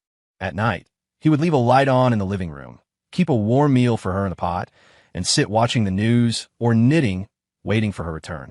During their leisure time, she would often take him on bicycle rides along the scenic coastal road, stopping frequently to enjoy the sea breeze and collect seashells. Finally, as time flowed on, their wedding day arrived. Because Ethan and Vera had already been living together and neither of them cared for elaborate formalities, the wedding was kept simple. On the wedding day, amidst the festive sound of celebratory music and laughter, Vera, radiant in a simple white sundress, rode a classic Schwinn cruiser adorned with red ribbons. Ethan, handsome in a linen shirt and slacks, rode alongside on his own bicycle, both of them beaming as they led a small, joyful parade around the town square. Villagers and friends lined the path, showering them with blessings and flower petals. Attendants tossed handfuls of candy, symbolizing a sweet life, into the cheering crowd. After a lap, they dismounted. Vera, with a playful whoop, insisted on carrying Ethan piggyback style over a small, symbolic bonfire, an old island tradition for good luck, as they headed towards the gaily decorated community hall where the reception was held. Fireworks burst in the afternoon sky, and in the distance, the horn of the arriving supply ferry sounded, as if joining in the celebration. Streams of passengers, like a flowing river, disembarked from the ferry's gangplank onto the bustling port. Among them was Sophia Bell, who had traveled thousands of miles in search of her husband. Ever since she learned that Ethan hadn't returned to his parents' home, but had simply vanished, Sophia had been searching for him like a woman possessed. Finally, after a month, she had found a trace, discovering he had come to this island. Overjoyed at the time, she had immediately tried to buy a ferry ticket. However, she was informed by the authorities that, due to the island's restricted nature, she needed to undergo multiple levels of security clearance. Compounded by the scarcity of tickets, it wasn't until today that she finally set foot on Port Gecko. But once Sophia arrived, she realized the island was vast. Combined with the fact that she had no idea where Ethan had gone after his arrival, finding him seemed more difficult than reaching for the sky. Yet, the words "give up" did not exist in Sophia Bell's vocabulary. So, she planned to inquire about Ethan from the islanders while following any useful lead she could find. With this resolve, Sophia quickened her pace towards a distant town. Just as Sophia was heading up the mountain road on a local shuttle bus, the vehicle suddenly stopped. The passengers swarmed off, excitedly running toward the nearby wedding celebration. Sophia hadn't intended to get off, but a well-meaning fellow passenger grabbed her arm. "Hey, what are you doing just sitting there? Hurry up and go get some wedding candy, sharing the good luck." Before Sophia could react, she was pulled into the throng. Showers of celebratory candy rained down, and at that moment, the wedding ceremony in the nearby house reached its climax. The bride was about to unveil the groom and kiss him, all to the cheers of the guests. Amidst the playful catcalls, the bride gently turned the groom to face her. The curious crowd surged forward, and Sophia, caught in the human tide, was pushed to the front. Gradually, she began to make out the groom's appearance. The first thing that caught Sophia's eye was the groom's handsome black tuxedo, impeccably tailored, accentuating his tall, straight posture. For some reason, Sophia found the groom's silhouette achingly familiar. Then, the groom turned his head, his gaze sweeping over the crowd. The first thing everyone noticed was his handsome face, his deep-set eyes, and his strong, straight nose.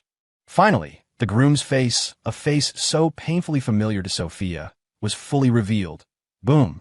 When Ethan's face was presented before Sophia, she heard thunder crash in her ears, her mind instantly blank. It was him. It was Ethan Cole, the man she had longed for day and night, the man she had frantically searched for so long. A torrent of images flashed through Ethan's, no, Sophia's mind. The overwhelming love he had once shown her, his desperate cries before her coffin as he vowed to join her in death, her own countless nights of regret and torment. And now, here he was alive and well, standing before her. When Ethan had disappeared, she had truly gone mad. She had kneeled countless times at the Coles' front gate, endured their cold shoulders and harsh words, suffered her mother's slaps and attempts to drag her away.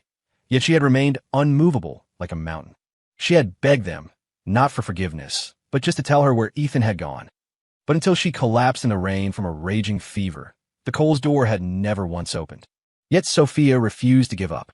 In the end, she had swallowed her pride, even sought help from former rivals, begging them to help find Ethan. And now, she had finally found him. But she had never, ever imagined that her Ethan would be another woman's groom. Why? Why things turn out this way? From the Coles' reactions, she knew Ethan had long been aware of her secret, which was why he had left so angrily. But they had been husband and wife for so long. He had loved her so deeply. Why would he suddenly marry another woman? Had she done something too unforgivable? Was that why he was doing this out of spite? Right now, Sophia's mind was in utter chaos. She couldn't hear or see anything clearly. Seeing that woman about to press her lips to Ethan's, Sophia could no longer control herself. She frantically tried to break free from the dense crowd, pushing with all her might to reach him, oblivious to the astonished stares of the surrounding guests. "No, don't." But her cry was instantly swallowed by the surrounding cacophony. A rising tide of fear gripped Sophia, her voice growing hoarse. Only one thought screamed relentlessly in her mind. She couldn't let that woman kiss him. They couldn't get married. He was hers. Hers. She would pay any price, do anything, to get Ethan back. She had to tell him how much she had missed him during these days of his absence. She had to tell him the truth about everything. She had to tell him it was all over, that she could return to his side, that they could resume their life together. She had to tell him that from now on, she would protect him fiercely, never letting him suffer even the slightest harm again. However, just as Sophia was about to burst from the crowd, two men in green security uniforms suddenly blocked her path. "Sorry, ma'am, you can't go in." One of them extended a hand, his tone polite but firm. Sophia paid him no heed, tried to push past his arm, her voice tight with suppressed urgency. "Let me go. I need to see Ethan Cole. He's my husband." The two security men exchanged a quick, perplexed glance. Ethan Cole was her husband, but their employer, Miss Stone, had only recently told them that Mr. Cole was now the man of the house, and his first wife had died in the line of duty long ago. Even if this woman was trying to falsely claim a connection, why bring up a dead person? One of the guards turned back to Sophia, his voice now carrying a note of warning. "I'm sorry, ma'am, but you still cannot enter. If you continue to cause a disturbance, we will have to escort you out." Sophia's face instantly darkened. She had never been refused so persistently. In the past, she would have already lost her temper. But this wasn't the Bell family estate, nor Oakbridge City.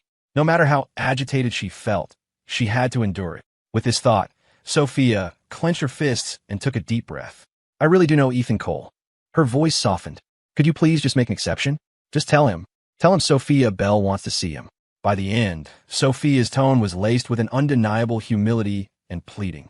However, the two security men remained unmoved, like an impassive wall, completely blocking her path to Ethan. The commotion began to attract the attention of the nearby guests, and murmurs rippled through the crowd. Some had already recognized Sophia. After all, the scandal of the younger Bell daughter impersonating her sister to seduce her brother-in-law had been sensational news. It had even made headlines in many newspapers and featured on television news broadcasts, so even the residents of this remote island had heard of it. Although Ethan Cole hadn't been on the island for long, it was enough time for them to get a sense of his character. The thought of such a kind and understanding person being treated so cruelly by Sophia ignited the good-hearted islanders' anger, and they all spoke out in his defense. How dare someone like her still show her face and look for Mr. Cole? If I were you, I'd have hung myself by now. What rotten luck, encountering someone like her on such a happy occasion. Tui. The crowd grew angrier with each passing moment, until finally, someone couldn't restrain themselves any longer and lashed out. Thwack! A fist shot out, slamming into Sophia's face before she could react. Thud! The Sophia of old could have easily dodged that punch. But now, weakened by her recent ordeals and the exhausting search for Ethan, she lacked her former strength and reflexes. Caught completely off guard, Sophia was knocked to the ground. Before she could even gasp for breath, the crowd surged forward, raining kicks and blows upon her.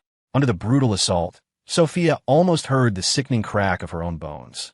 Only when the crowd had vented their anger did they finally release her. Sophia lay on the ground, covered in blood, motionless.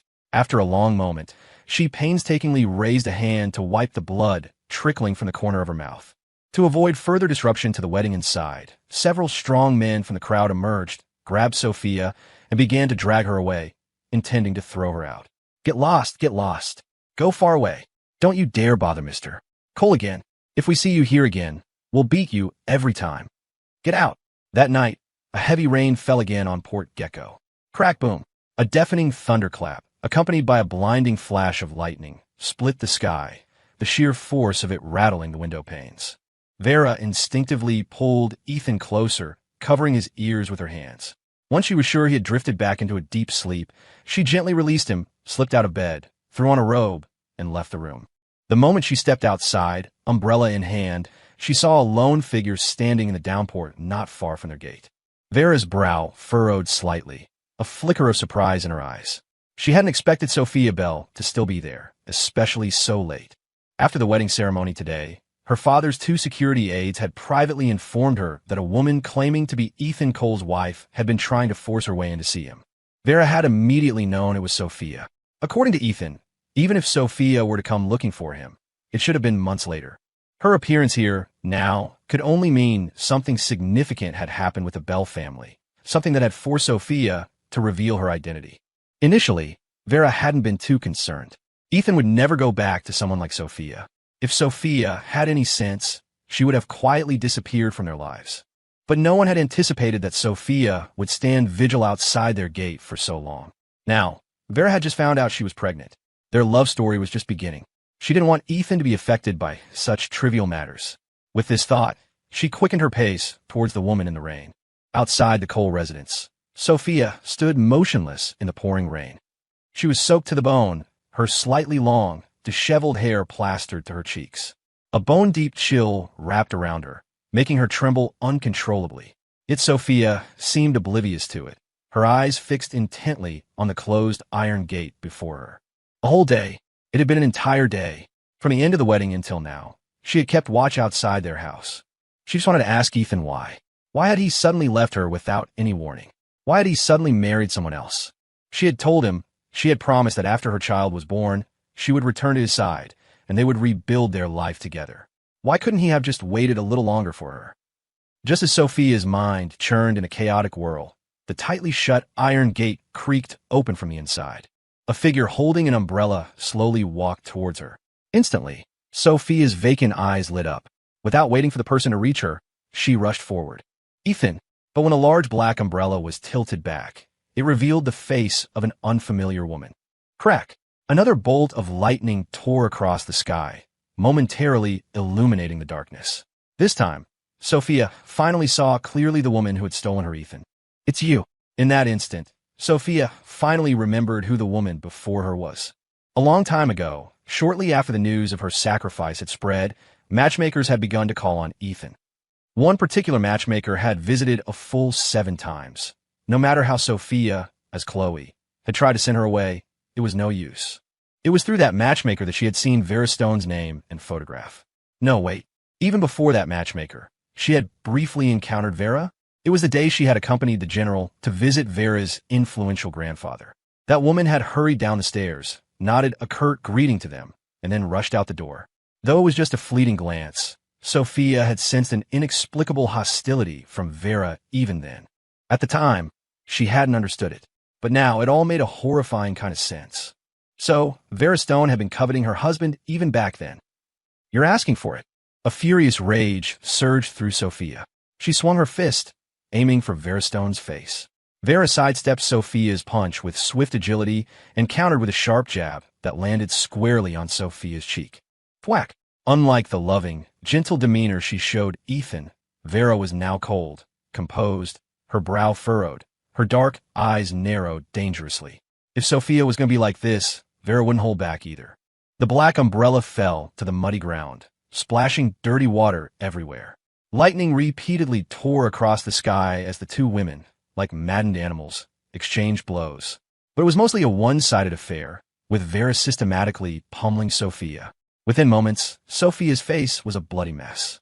Pale and gasping, she leaned heavily against the gate, the stark white flashes of lightning repeatedly illuminating her ravaged features. The blood pooling around her was quickly washed away by the relentless rain. She tried to push herself up but couldn't move an inch, excruciating pain radiating through every nerve in her body. Only then did Vera lower her fists. She calmly took a handkerchief from her pocket, meticulously wiping the blood from her knuckles. Finally, she retrieved the fallen black umbrella, wiped off the mud, and opened it again. Sophia Bell, Vera said, her voice devoid of emotion, don't come back here again. I'm carrying his child. If anything happens to my baby, Ethan won't forgive you. And if you insist on seeing him, Vera added, her tone hardening, I'll have no choice but to call the Bell family and inquire just how they raised their daughter. Pregnant. Sophia, whose head had been bowed in defeat, snapped her gaze upward. You? What did you just say? Who's pregnant? Her voice was a ragged whisper. Whose? Whose child? Vera snorted contemptuously. Mine, of course. The words were like an invisible, giant hand brutally ripping open Sophia's chest. An icy wind howled through the gaping wound, freezing her to the core. She couldn't see, couldn't hear. Even her frantically beating heart seemed to lurch to a dead stop. She remained rooted to the spot, stunned, while a violent storm raged within her. Before coming to this island, before all these secrets were exposed, she had still harbored the hope that once she returned to Ethan, they would have many children together.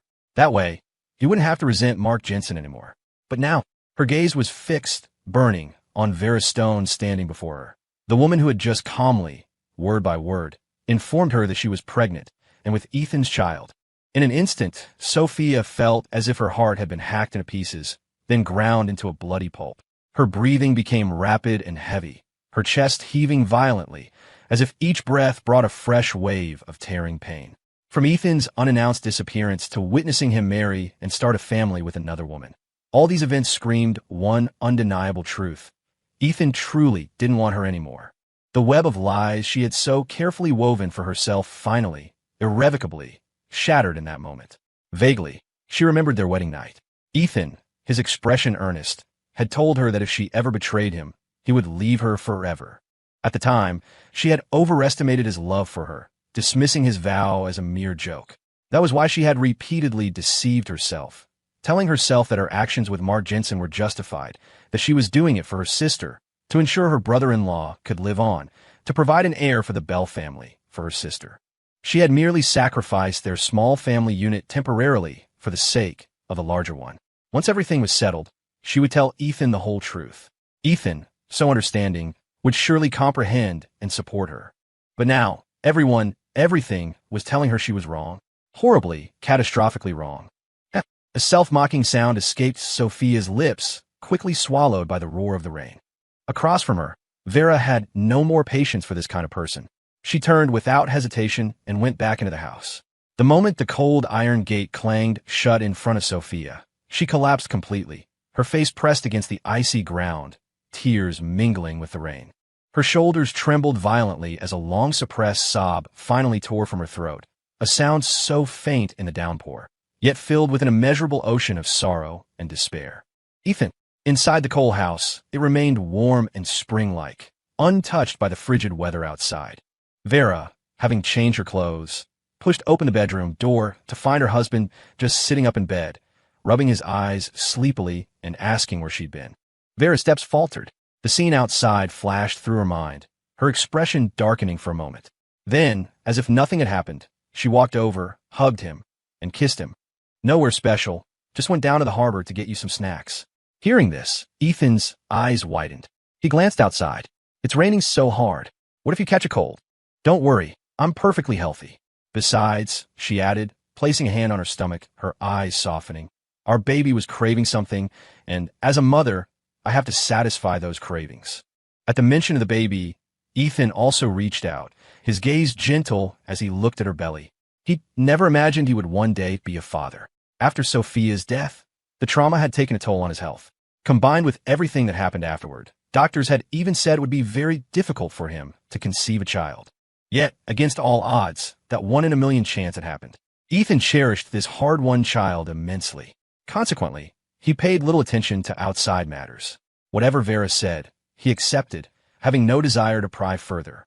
And Vera, knowing this about Ethan, had been meticulous in keeping Sophia's arrival on the island and her attempts to see him a complete secret. She didn't want her husband to be hurt by that woman again. After dinner, Vera stayed by Ethan's side until he was sound asleep, then quietly went downstairs. Due to her pregnancy, both her family and Ethan's had arranged for several people to help care for them. Seeing her descend, the housekeeper who had been standing by the window came over to greet her. "Ma'am." Vera nodded. "Is she still out there?"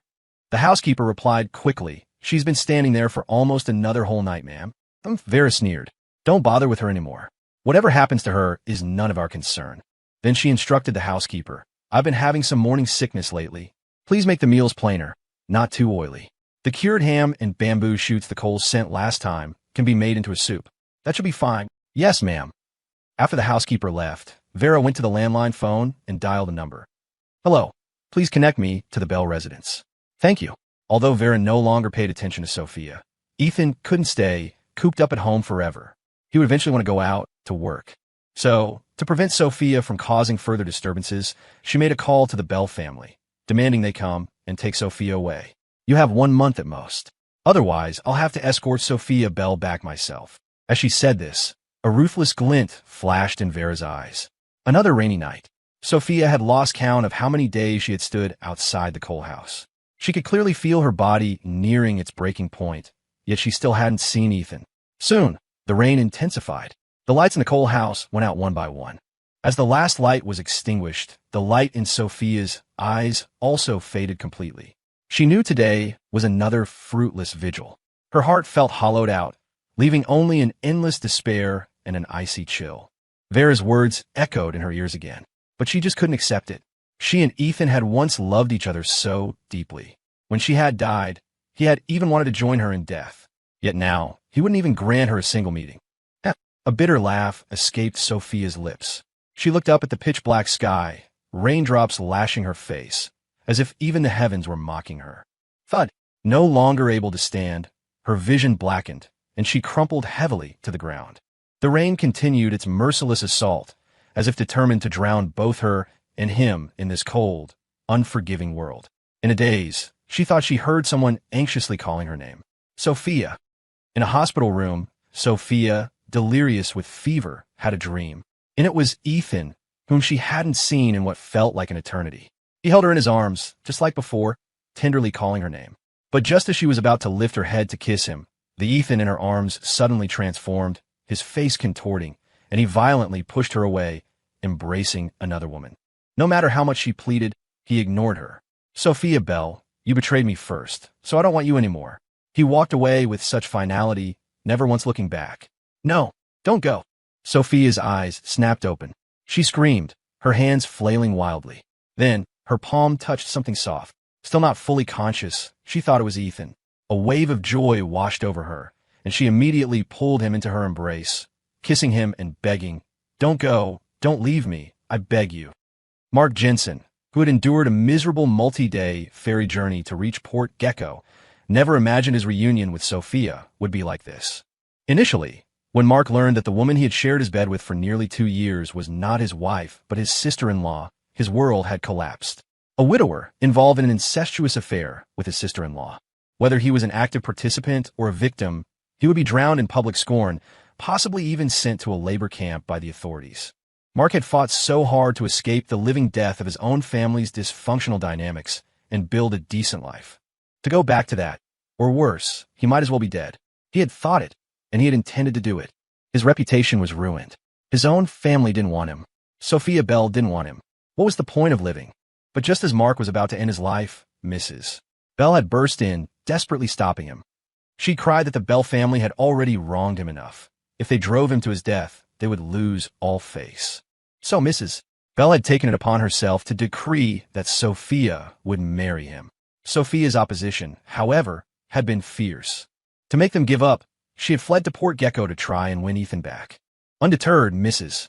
Bell had immediately bought Mark a ferry ticket to the island, arranged the necessary travel permits, and told him that if he brought Sophia back, they would practically drag the county clerk to their home to issue a marriage license on the spot. In the past, Mark would never have accepted marrying his sister-in-law, but he and Sophia had been a couple for nearly 2 years.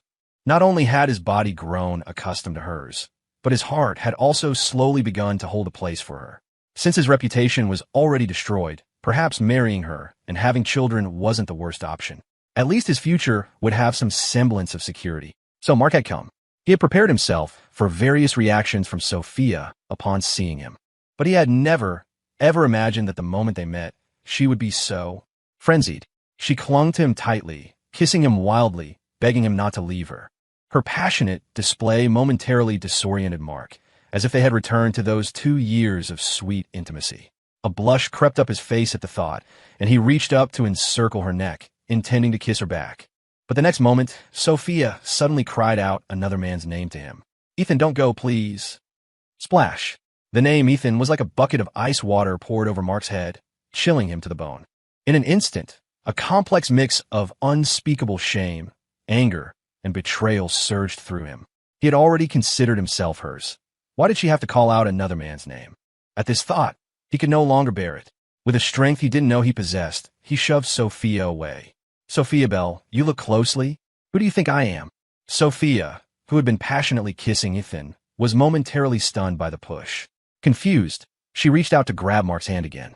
Ethan, don't be angry, okay? I can explain everything. Sophia Bell. Another desperate roar. This time, Sophia finally registered it. She shook her head, her vision clearing, and finally saw who was standing before her. In an instant, the madness and passion drained from her face, leaving only a chilling indifference. What are you doing here? Gazing at Sophia's detached, cold tone, a pang of bitterness shot through Mark Jensen. He dug his nails into his palms, then finally relayed Mrs. Bell's decision to her, word for word.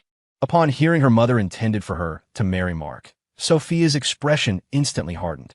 Her eyes held no warmth, her voice flat and devoid of emotion. And you? You're eager to marry me. Mark looked at the face before him, identical to that of his deceased wife, and a strange impulse made him nod. A large part of why he had agreed to marry Chloe Bell all those years ago was because of that face. Even if this Sophia didn't love him, having this face beside him, perhaps later having a child who resembled her, it wouldn't be a total loss. But he couldn't say that aloud. I've told you, with my current reputation, no one else would be willing to marry me. If I don't marry you, who can I marry? Sophia listened to his predictable reply, a profound weariness settling over her. If she had known back then that trying to give Mark a reason to live, to grant her sister peace, by impersonating Chloe and sleeping with him to conceive a child would lead to so much trouble, she would never have done it. She leaned back against the headboard, closing her eyes and rubbing her temples, her voice laced with helplessness. But you know perfectly well I don't love you, and I could never marry you. Any kindness I showed you before was entirely because of my sister. Besides, she added, her voice firming slightly, I came to Port Gecko to win Ethan back, to be his wife again.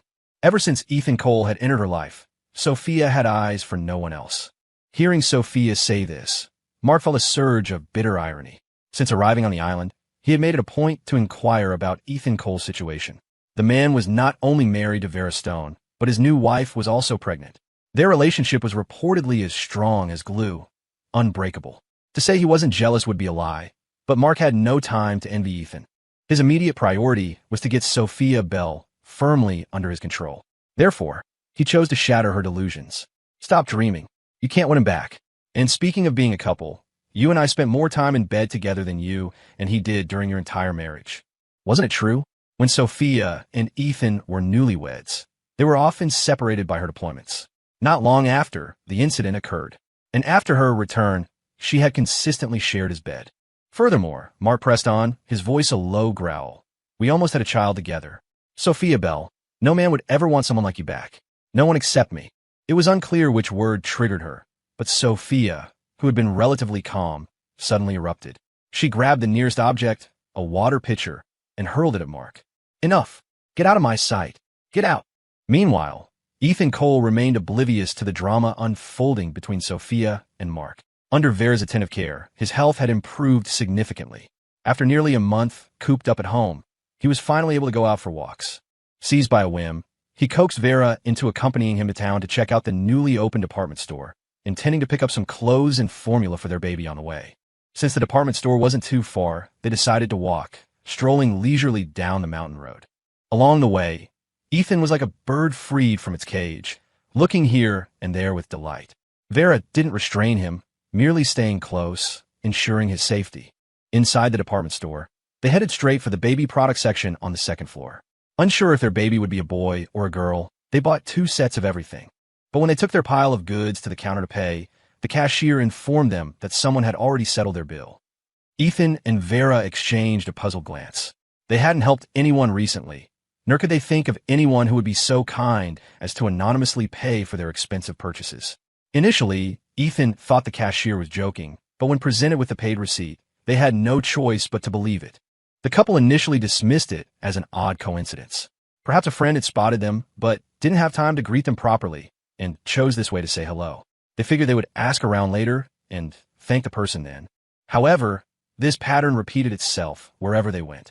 Every time they selected items to purchase, they would find the bill already paid. Over time, Ethan grew increasingly uneasy. He looked at Vera with concern, his mind conjuring various unsettling scenarios. What if someone was deliberately trying to frame them or entangle them in something illicit? Compared to Ethan's apprehension, Vera remained remarkably calm. From these incidents, she had already formed a strong suspicion about who was responsible.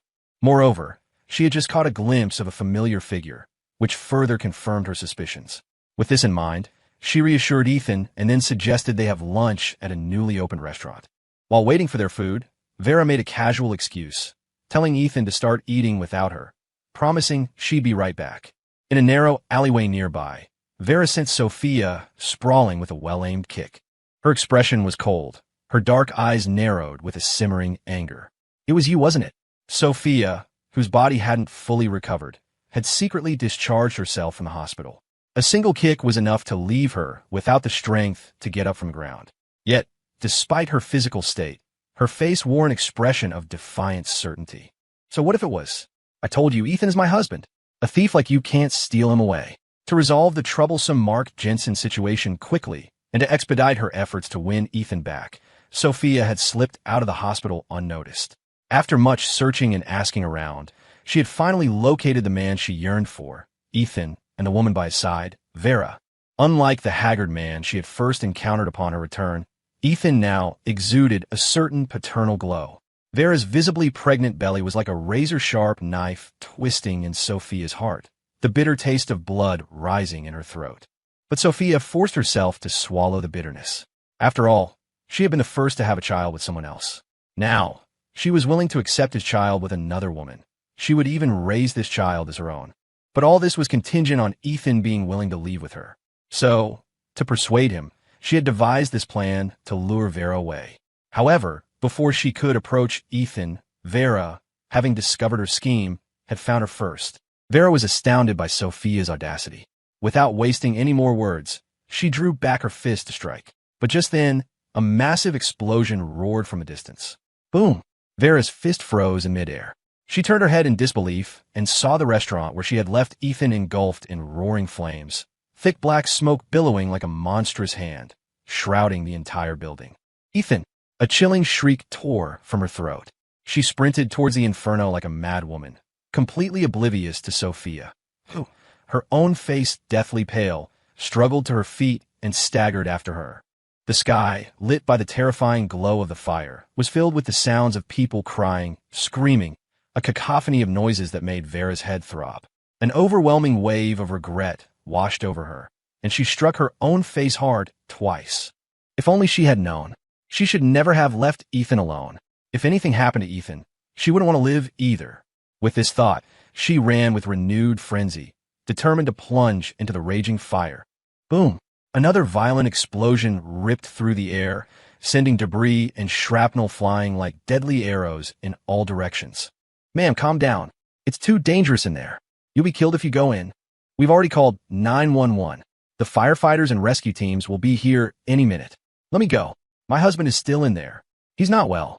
Vera's eyes were bloodshot, and she fought with frantic desperation to break free from their grasp. Her mind was a complete blank, consumed by the single thought. Ethan was still inside. He absolutely could not come to any harm. Get away from me. With a surge of adrenaline-fueled strength, she tore herself free from the restraining hands and lunged towards the flames. Ma'am! Boom! Yet another massive explosion. The shockwave sent the entire group sprawling, and the scene descended further into chaos. But amidst the pandemonium, a figure had already surreptitiously slipped into the burning building from another side. Sophia, close behind, heard that Ethan was trapped in the fire. Instantly, all thoughts of her own safety vanished. Without a moment's hesitation, she plunged into the inferno. Although she had some experience with rescue operations in fiery conditions from her military service, the blaze consuming the restaurant was far too fierce. Through the billowing black smoke, she could make out fleeting silhouettes of people, hands clapped over their mouths, tears streaming down their faces. Coughing fits echoed all around. Charred figures, flames licking at their clothes, ran frantically, their desperate cries lost in the roar of the fire. Sophia, having had no time to take any precautions, was quickly enveloped by the flames. She stumbled through the collapsing structure, embers burning at her feet, a relentless wall of fire chasing her from behind. The searing heat slammed into her like a physical force, as if she had been cast into the depths of a terrifying hell. Thick smoke poured into her mouth and nose, choking her, making her eyes stream and her head spin dizzily. She could barely see what was in front of her. Her exposed skin was already blistering from the intense heat, the burning pain tearing at her nerves, slowing her steps. After what felt like an eternity, she finally spotted a familiar figure huddled on the ground, motionless. The flicker of hope that had just ignited in her heart was instantly extinguished by a new wave of terror. Sophia, forgetting everything else, lunged towards the figure. Suddenly, a section of the burning ceiling, its supports severed by the fire, tore loose and came crashing down towards the motionless form. Ethan! Sophia screamed, throwing herself over him. The next moment, the heavy, flaming debris slammed onto her back. Thud! Instantaneously, Sophia's vision went black, and she lost consciousness. In a hospital room, Mark Jensen stared at the woman on the bed, her body almost entirely swathed in bandages, his eyes filled with a complex mix of emotions. He knew Sophia still loved Ethan Cole, but he had never imagined she loved him to this extent. Loved him enough to drag her unhealed body out of the hospital to try and win him back. Loved him enough to risk her own life, to charge into an inferno to save him, even if the person she saved merely resembled Ethan from behind. The more Mark thought about it, the tighter his fists clenched. Even as his fingernails dug deep into his palms, piercing the skin and drawing blood, he felt no pain. He stared unblinkingly at Sophia. And then, he remembered the letter Mrs. Bell had sent him a short while ago. The letter implied that Mrs. Bell feared he alone wouldn't be able to bring Sophia back, and that the Bell family would soon send reinforcements to help him. However, Mrs. Bell hoped that before the Bell family contingent arrived on the island, he could manage to sleep with Sophia again. Ideally, she would get pregnant from a single encounter, thereby giving them another, stronger bargaining chip to force the marriage. Thinking of this, Mark unconsciously touched his pocket. Inside was the small packet of medicine Mrs. Bell had sent along with the letter. As for its intended use, Mark knew better than anyone. He had even already decided where and when to use it. Sophia Bell, you wronged me first, he thought, a cold resolve hardening his features. So don't blame me for doing this to you. Sophia remained unconscious for a full week. When she finally awoke, her first question, directed at Mark Jensen, who sat vigil by her bedside, was not about how long he had been there for her. Instead, she asked about Ethan Cole's condition. Upon learning that the person she had rescued was not Ethan, and that Ethan himself had escaped the fire unharmed much earlier, she was first stunned, then seemed to lose all her strength, collapsing back onto the pillows. Yet, a faint, undeniable smile of relief touched her lips. That smile was like a needle pricking Mark's eyes, and it solidified his grim determination to use the drug on her. Hearing that Ethan was also in the same hospital, Sophia, despite her own grievous injuries, insisted on getting out of bed to see him. This time, Mark did not try to stop her. He merely watched her leave in a wheelchair she demanded, his mind replaying the scene of the fire. When he'd heard that Sophia had single-handedly rushed into the blaze to save Ethan, Mark had been, in truth, more tormented than anyone. By the time he reached the scene of the fire, Sophia was already deep inside. Frantic, he had searched desperately for rescue personnel. It was then that he saw, not far away, Ethan Cole, the man who should have been trapped in the fire, being tightly embraced and kissed by a relieved Vera Stone. After the initial shock, a strange surge of anger and sorrow had washed over Mark. How would Sophia react if she knew that the man she was risking her life to save had already escaped and was being held and kissed by another woman? Just as he was about to confront them, Vera Stone had seen him. After calming Ethan and ensuring he was safely in an ambulance, she had walked over to Mark and proposed a collaboration. Their mutual goal, to make Sophia Bell completely give up on Ethan Cole. Mark had agreed. The first step was to let Sophia overhear Ethan declaring that he was completely and utterly done with her, that he would never take her back. As predicted, when Sophia, in her wheelchair, reached Ethan's hospital room and was about to knock, she heard Vera's voice from within mention her name. Ethan, there's something I want to talk to you about. It's about Sophia Bell. Instantly, Sophia's breath caught in her throat. Her outstretched hand froze in midair. She hadn't appeared before Ethan in so long. She had no idea how he felt about her now. Was it hatred or something else? But then, Ethan's voice, calm and distant, drifted through the closed door. Everything's fine. Why burn her up? Those few words struck her heart like a physical blow, and an agonizing pain spread through her entire body. He didn't even want to hear her name mentioned anymore. The conversation inside continued, Ethan's tone remaining consistently tranquil, as if he were discussing a stranger's story. I told you, from the moment I agreed to marry you, she became irrelevant to me. And as far as I'm concerned, Sophia Bell died in that mission. Everything that happened after that, well, let's just call it retribution for my own blindness. My eyes are open now. I have no intention of paying any more attention to her or anything related to her. I just want to live my life peacefully with you. So, you don't hate her anymore? Vera asked. Ethan scoffed. Why would I waste my time arguing with a dead person? Those brief sentences, those few callous words, shattered Sophia's already fragile heart into a million irreparable pieces. Her face deathly pale, she closed her eyes. Her hands, clasped tightly in her lap, were white-knuckled from the force of her grip, making her look like a silent, frozen statue. Later that night, Sophia's small, temporary room was thick with a reek of cheap whiskey. She lay slumped on the floor, her eyes glazed, a bottle dangling from her hand. Empty bottles littered the space around her. She gulped down more alcohol, repeatedly crying out Ethan's name, bitter tears of regret mingling with the whiskey, pouring down her throat. The bitterness was like 1,000 tiny needles piercing her entire body, the pain making it difficult to breathe. She could no longer hold herself up and collapsed heavily onto the floor. Thud! The impact shattered another bottle, the spilled liquid blurring her vision. In her drunken haze, she thought she saw Ethan slowly push open the door and walk towards her, just like when they were newly married, calling her name, holding her tight. Believing she was dreaming, she let go of all inhibitions. She lunged, pulling him into her embrace, and kissed him deeply, only to taste an overwhelming bitterness. Her alcohol-saturated mind was a chaotic mess. She only registered that he seemed to be crying, so her lips frantically moved to his eyes, kissing away his tears, murmuring soothingly, "Shoo, there, don't cry, I'm here." In the cool night, a light rain began to fall. The wind picked up, and the sound of the rain grew louder, gradually concealing the man's muffled grunts and the woman's moans emanating from the room. After a night of what she believed was passionate reunion, Sophia awoke with a splitting headache. She forced her eyes open, only to find herself lying in the arms of a man, both unfamiliar and horrifyingly familiar. Her smooth, rounded shoulder was covered in angry red marks, a clear testament to the previous night's activities. Instantly, Sophia's eyes widened in horror, her mind momentarily blanking out. Just then, the man in her arms groaned softly, slowly lifting his head to smile at her. Sophia. The tranquil morning shattered into a million pieces. Sophia could not believe that she, of all people, had been drugged and manipulated by Mark Jensen. Fury blazed through her, swiftly followed by a tidal wave of despair. The time she had slept with Mark before, it had been, in her twisted logic, to fulfill her sister's dying wish to give Mark a child.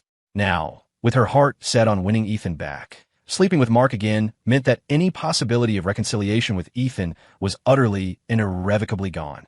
Ethan, who valued fidelity so highly, how could he ever want her back, knowing she had been with another man again? She could no longer maintain her composure. She lunged, her hands closing around Mark's throat, her voice raw with rage. "Are you trying to die?" But the harder she squeezed, the louder and more maniacal Mark's laughter became. Finally, with a cry of disgust, Sophia threw him onto the floor. He coughed violently a few times, then looked up at her, his eyes cold. "Sophia Bell, wake up. Stop dreaming. From the moment you presumptuously faked your death and played your sister, sleeping with me, you and him were finished. Besides," he added, a cruel glint in his eyes, "who knows, you might already be carrying my child again. Enough. You're insane."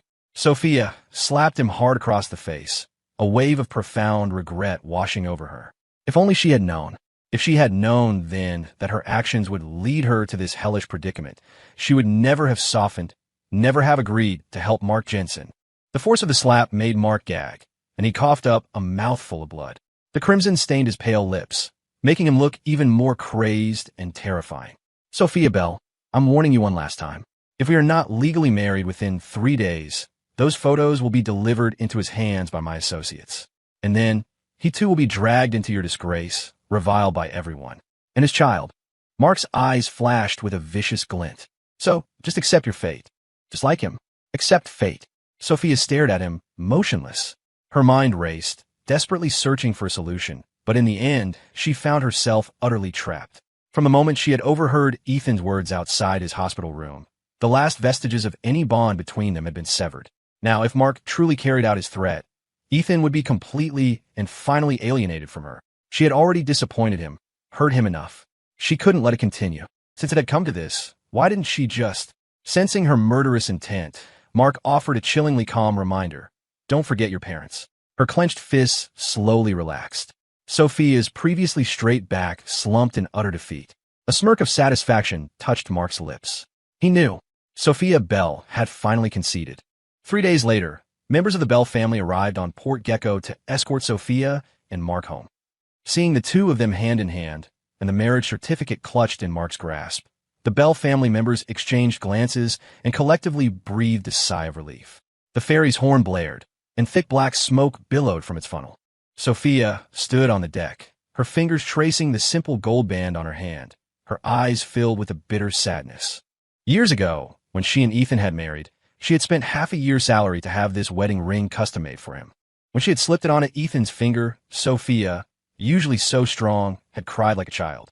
She had whispered countless sweet nothings to him then, made so many vows. But in the end, she had broken every single one of those vows. Even the most fundamental trust between husband and wife, she had been the first to shatter. So, her current predicament was entirely her own doing. She deserved it. Finally, she pulled the ring from her finger and, with a desolate gesture, tossed it into the churning sea. Along with it, she mentally buried the marriage she herself had destroyed. Ethan, goodbye. We will never meet again. Back at the Cole residence on Port Gecko, Vera learned of Sophia and Mark's marriage and departure.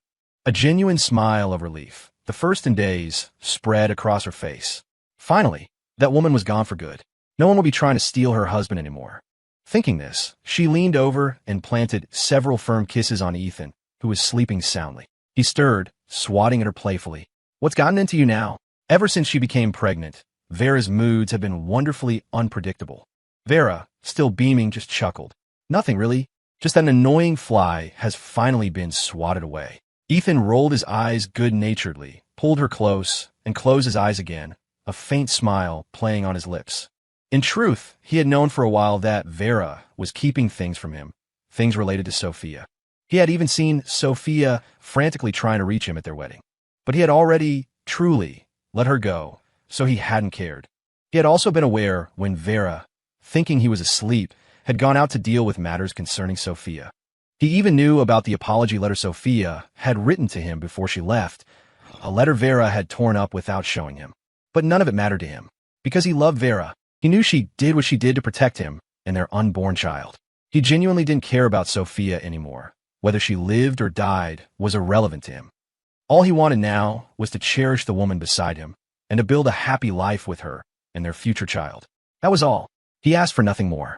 7 months later, Ethan and Vera's daughter was born.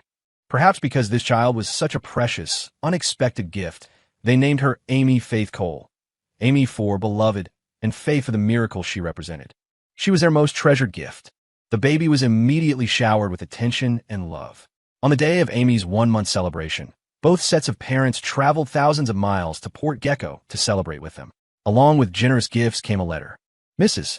Cole looked at her daughter-in-law, Vera, and sighed heavily. I originally didn't want to give this to you, but Mrs. Bell pleaded with me relentlessly. You know Ethan's temperament. Mrs. Cole continued. I don't want to upset him. Just read this letter, then burn it. Don't tell him about it. After Sophia's scandalous deception, faking her death, impersonating her sister, and sleeping with her brother-in-law, was exposed, the Cole family had severed all ties with the Bells. Seeing them again now, so much had changed. It was a world of difference. Vera nodded, taking the letter from Mrs. Cole and moving to a quiet corner to read it. She had expected another one of Sophia's sentimental missives to Ethan, but to her surprise, it was an apology. The letter detailed how Sophia, upon returning home, had been plagued by constant nightmares. In her dreams, she relived the day of her sister's death countless times, desperately trying to change her fate, always failing. The prolonged nightmares had taken their toll, and she had been diagnosed with a severe mental illness, often confusing Mark with Ethan. Initially, Mark, thinking of their child, had tried to endure it. But when Sophia began insisting their son call a photograph of Ethan Daddy, Mark had finally snapped. A violent confrontation had ensued, leaving both of them grievously injured. Sophia's legs were permanently damaged, leaving her partially paralyzed. Mark was blinded in one eye and had also succumbed to mental illness. As for the child conceived through Mark's drug manipulation, the trauma had rendered him mute, and he was later diagnosed with a severe heart condition, becoming a fragile child reliant on constant medication from a young age. Sophia's letter was not a plea for pity, but an apology. She wrote that she was deeply sorry for what she had done to Ethan and dared not ask for his forgiveness. Her only wish was for him to live a peaceful and happy life, and for all his past and future suffering to be transferred to her instead. Vera snorted contemptuously and, without a second thought, tossed the letter into the fireplace. In the distance, Ethan was holding their daughter, Amy, and waving to her. Vera walked quickly towards them, embracing her husband and child tightly. Ethan, she whispered, her voice thick with emotion, I am so incredibly lucky to have you and Amy. Ethan smiled gently, taking her hand. I'm lucky too, to have met you and Amy.